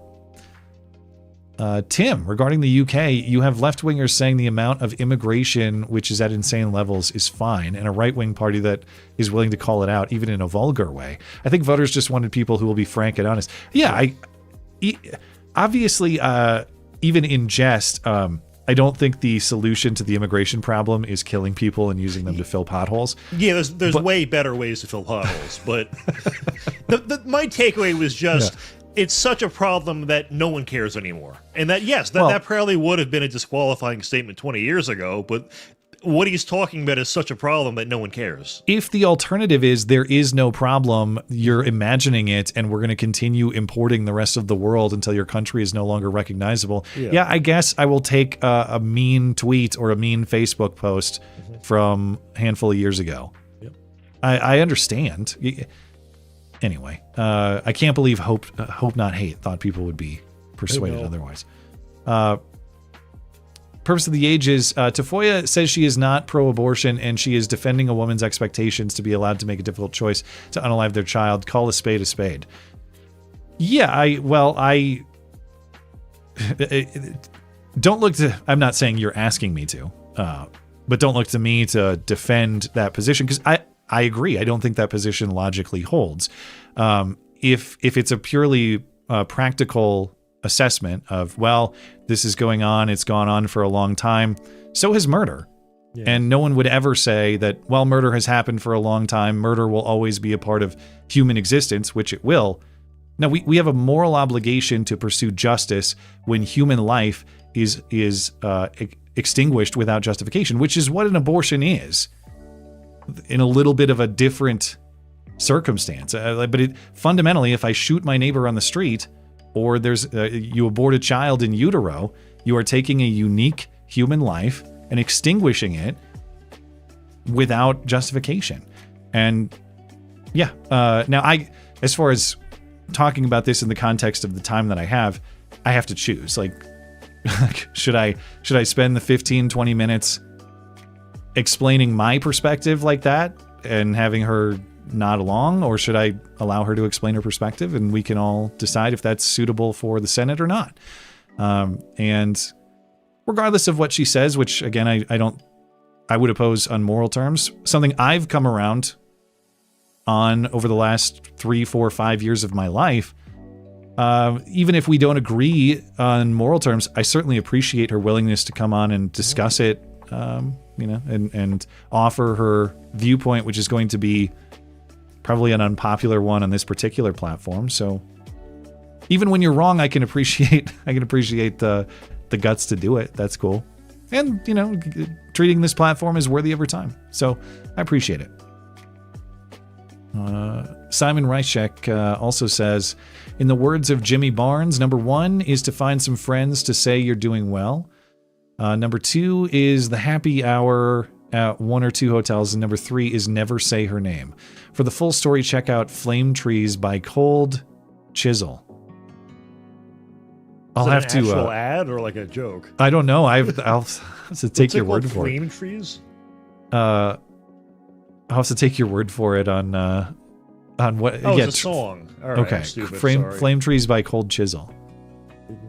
I will listen after the show. All right. Thank you, Simon. Appreciate your support for the show and appreciate you coming back. VV says, Matt P., great work on bringing a variety of guests onto the show. As a long-time viewer, even though I miss Blonde's mannerisms, I think you're bringing a lot of value to the show. Thank you.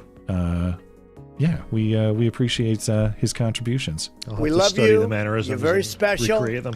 You have to grow out hair and braid it, I guess. But that's good. At least one of us is capable of growing out hair to braid. True. Sorry. So, thank you, VV. I appreciate it. And it's been a lot of fun trying to... obviously, you can tell we've made that a little bit more of a deliberate effort in this production to try to branch out, both for the sake of interesting discussion and because YouTube is just a place where if you're in the wrong box, they will never show you to a new eye or ear. And this is one way to try to defeat that YouTube prison that exists, is just, hey, it's old word of mouth. It's old getting in touch with people, making friends, just getting to know other people who will tell other people and links different things, and you make connections the old-fashioned way. So appreciate Matt's contributions. And that way. Some very interesting guest ideas in the pipeline that you'll all see shortly. I guess it's my decision. I don't do teasers. Well, we know for sure we're airing it. That's true. Unless so the if you duct want tape. it is. I was laughing so hard I was crying. It's late enough in the show too that it's like, I guess, kind of inconsequential. Yeah, if you want to. And barring like a total breakdown of all the tech at the Duct Tape Studios, which can happen any number of ways. Eventually, this will air though. But the plan, as far as my plan is to air it next Sunday. Recall the brothers who said they witnessed a guy in KKK robes walking through downtown West Warwick, Rhode Island a few weeks ago. Guess who linked up with them? I invited them on. Well, I on Monday morning after, because that was guy. such a funny segment, I thought on the old Discord server, I said, "Hey Matt, let's see if we can find those guys." And you were telling me you thought it would be an impossible challenge, and then And 5 then, like, minutes 5 later, minutes later, and then I wrote to him within 10 minutes of you asking me. I was on the phone with him, and he was just telling me random stories and stuff. It was hilarious. Now, for those of you who are listening to this section of the show, and I'm going to say this before I air it next week, like, this is off the wall. It's wild. This will be one of the weirdest things I've ever posted. These guys are part comedian, like part lunatic, to be honest. It was I don't so know much what's fun. a bit. I don't know what's serious. I do know it's funny, but I don't. It's like I talked to him for 15, 20 minutes. We both did. I still have no idea what their sincere views are. I don't know what happened, but we were cracking up the whole time. I think we asked 2 or 3 questions, and that filled the entire 30 minutes. They can talk. They definitely can talk. So end of the show next week, you can hear from those two guys why they hoaxed a Bigfoot style KKK Grand Wizard sighting. Yeah, we bring you the most important news around here. Yeah. Newbie of Death Review, they might call me racist, but they'll never call me a liar. Liar. A what? Oh, I just said liar. Oh, isn't that It's a famous quote. But. Yeah, it's a quote from like a bad guy or something. Yeah. I don't know. Isn't that well, without getting into this or too deep into the themes here, like there are distinctions across all groups of people on average. And so when people make the accusation of racism, it's like, well, what do you mean? Is that there are differences in height on average. There's a reason the NBA is of the racial demographic that it is, and it's not because of unfair racial discrimination. It's just the fact that that height on average varies by race. So when people make the racist accusation, you have to clarify. Like, are you saying that I judge people's value inherently as human beings by race? Okay, that would be bad. I agree. Are you saying that there are 0 distinctions among groups on average? Because that's obviously not true. But we're supposed to believe it according to certain worldviews. Okay. Newbie. Oh, we got a few more here. Let me refresh. Guillermo Coggins. The Hantavirus. Isn't that like Japanese? Is that the Japanese yes. Tentacle stuff? Depictions? Like in Eichenwald stuff, yeah. Is that what that is? The Hantavirus situation on that cruise ship is pretty crazy. I hope it's not the tentacle variant, or those people are going to be screwed. Anime conventions really need to set up their sanitation standards. I wonder, it's like... remember how for a while there nobody wanted to drink Corona beer even during the coronavirus phase? Like if you're in hentai, I guess maybe that's a bad time. I remember when Delta Airlines in like their press releases would reference the Delta strain of the coronavirus. They would use a scientific name for it, but only for that strain. Yeah. Tim says, by the way, happy Mother's Day to all the moms out there in the audience. Special shout out to the still relatively new mother of Matt P's child, and also Ping 2 and Mrs. Matt's mom, who everyone knows was born on the best day of the year. That's right, November 1st. Thank you, Tim, and happy Mother's Day to all the moms in your life as well. Purpose of the Ages says, I don't believe in aliens like the movies, but I could understand how a Christian could fall for them and feel it's theological if they state that aliens are not created in the image of God and are just intelligent animals. Yeah, I mean, I guess, well, that, like, if they exist, if they showed up tomorrow in a spaceship and walked among us, is the proper conclusion these are obviously God's creation also, or is the proper conclusion there's something else? Well, we could ask them, like, do you know who Jesus is? And if they're like, oh, yeah, he died for us. We'd be like, oh, thank God, you're part of the same story. Okay, so you guys are like this higher level of intelligence. You got it all figured out. All right, you guys tell us. You got all the answers. Esoteric Unbound, sorry to the UFO fans, but all indications are that we're a very rare phenomenon in the staggeringly large universe, and for reasons of physics, we are effectively alone in it, except for God. Now, here's the counter, because when I think about, and I mean what you're talking about is the counter to what I was saying, and I want to expand on this a little bit. Because to me, I look at the theoretically infinite universe, and as a physics teacher once explained to me in high school, well, think of the universe as like, what life on other planets, the odds are like winning the lottery. You buy a ticket, the odds are very low. What if you had infinite tickets, though? Yes. And that made sense to me. That. And I still kind of, I guess, accept that as a matter of pure probability. However, the one argument against that I find very interesting, or an argument against that I find very interesting, if we believe in this kind of probability, coincidence, happenstance theory of the universe, like we're not created by God, it was all the Big Bang, and the conditions on Earth are perfect, such that life spontaneously emerged from the water, like one cell became all life and all that. The Darwinian origin of life, you could say. If that's correct, and I'm not even asking this rhetorically like I know the answer, for people who believe in that theory of life's existence on this planet, please explain it to me. Because if Earth's conditions are perfect for the spontaneous emergence of life in that way, why haven't we seen a second Genesis? Why hasn't life just spontaneously emerged from the ocean again? And it's not even just life. I mean, the origin of life is the one in a cajillion thing, but then there's also, well, what about the origin of consciousness? Like going from non-consciousness to consciousness, to me, is even the bigger leap of how do you get something that's aware of what it is and can observe, that's the big one for me. So...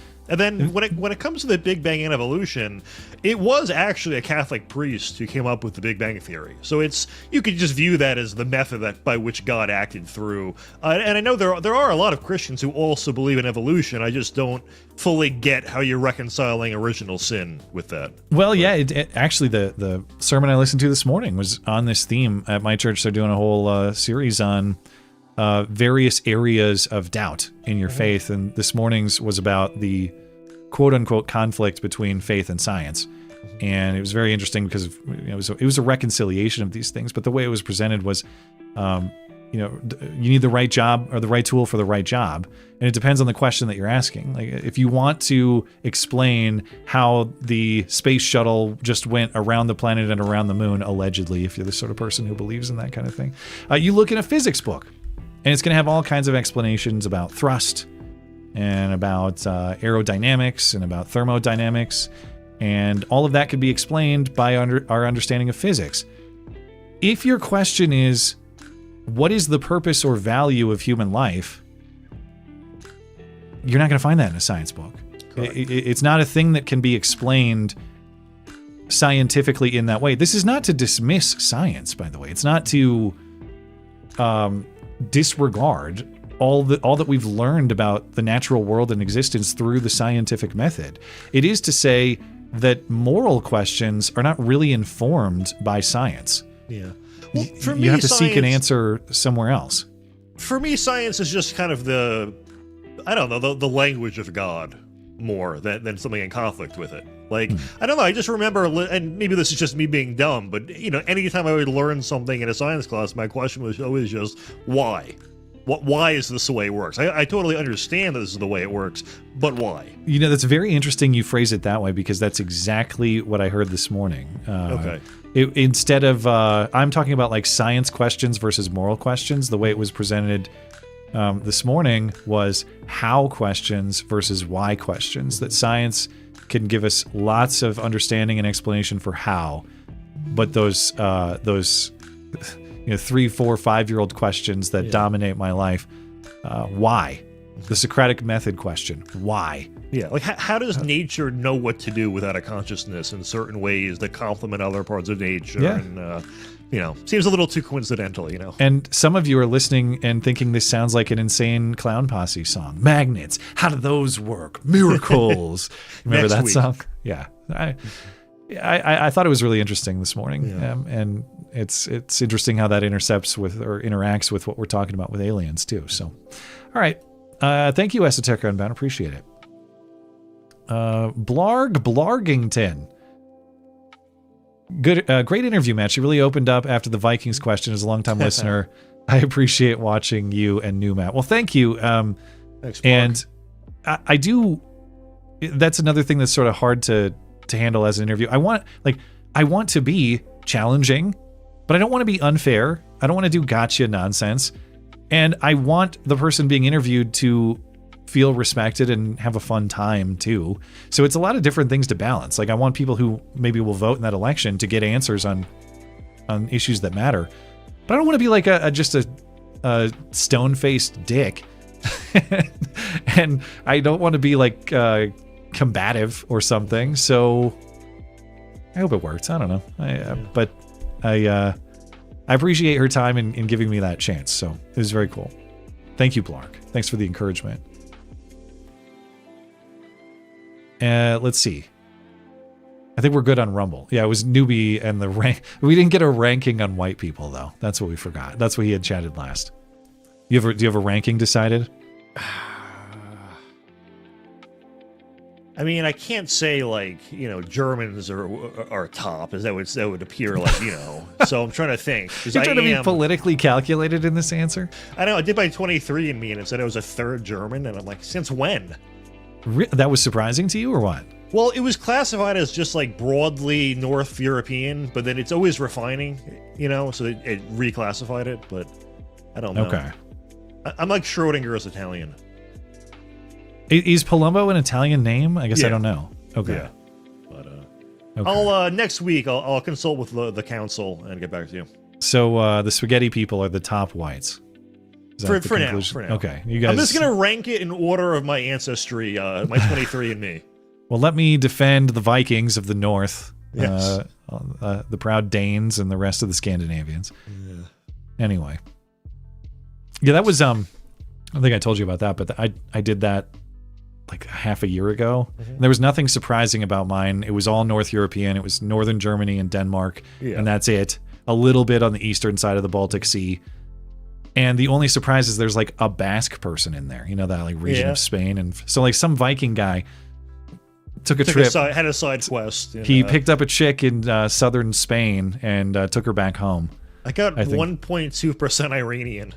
So oh, interesting. Okay. My people are victims now. Yeah. Yeah. Well, you got to go there and restore the country to its proper state. I could be a diplomat just on that. All right. It's unfortunate because I don't know, I really enjoyed reading the results, but it's one of those things that's only interesting for you and no one else at all. Yeah, unless there's like some kind of major surprise or something. You know? But anyway. Any hoodle. All right, we will call it there. Appreciate everybody's tuning in tonight and support for the show, and double checking to make sure we didn't miss any super chats. I think we're all good. As always, since I've been on such a terrible run lately of missing super chats, if I do miss your super chat, assume it was my idiot brain who couldn't read it. Send me an email. I'll be happy to refund you. Sometimes people think like I don't read them and they think I'm like trying to censor them or something. That's not what's going on. My old tired eyes can't read sometimes. That's all that happens. All right, we'll end it there. Appreciate everybody tuning in tonight. Thanks to our live chatters. Thanks to our super chatters, making the live show a success. If you're listening on demand later, thank you kindly as well for supporting the show. Thanks to our guest, Michele Tafoya. Find her campaign at micheletatafoya.com. Michele with one L, Tafoya.com. Thanks to the highly regarded Matt Palumbo for his contributions. Check out his book, The Air, linked in the description. You will also own the book and you will be happy. Follow him on X. And thank him for his guest bookings in contribution to the show as well. Thanks to producer Tim for his assistance. Find everything show related at mattchristiansenmedia.com or mattis.gay if you prefer brevity. Join the MC Club if you enjoy the show. Plenty of supporter perks for you. You can help keep the duct tape in operation. I'm live Wednesday and Sunday nights. Have a great night and a great week.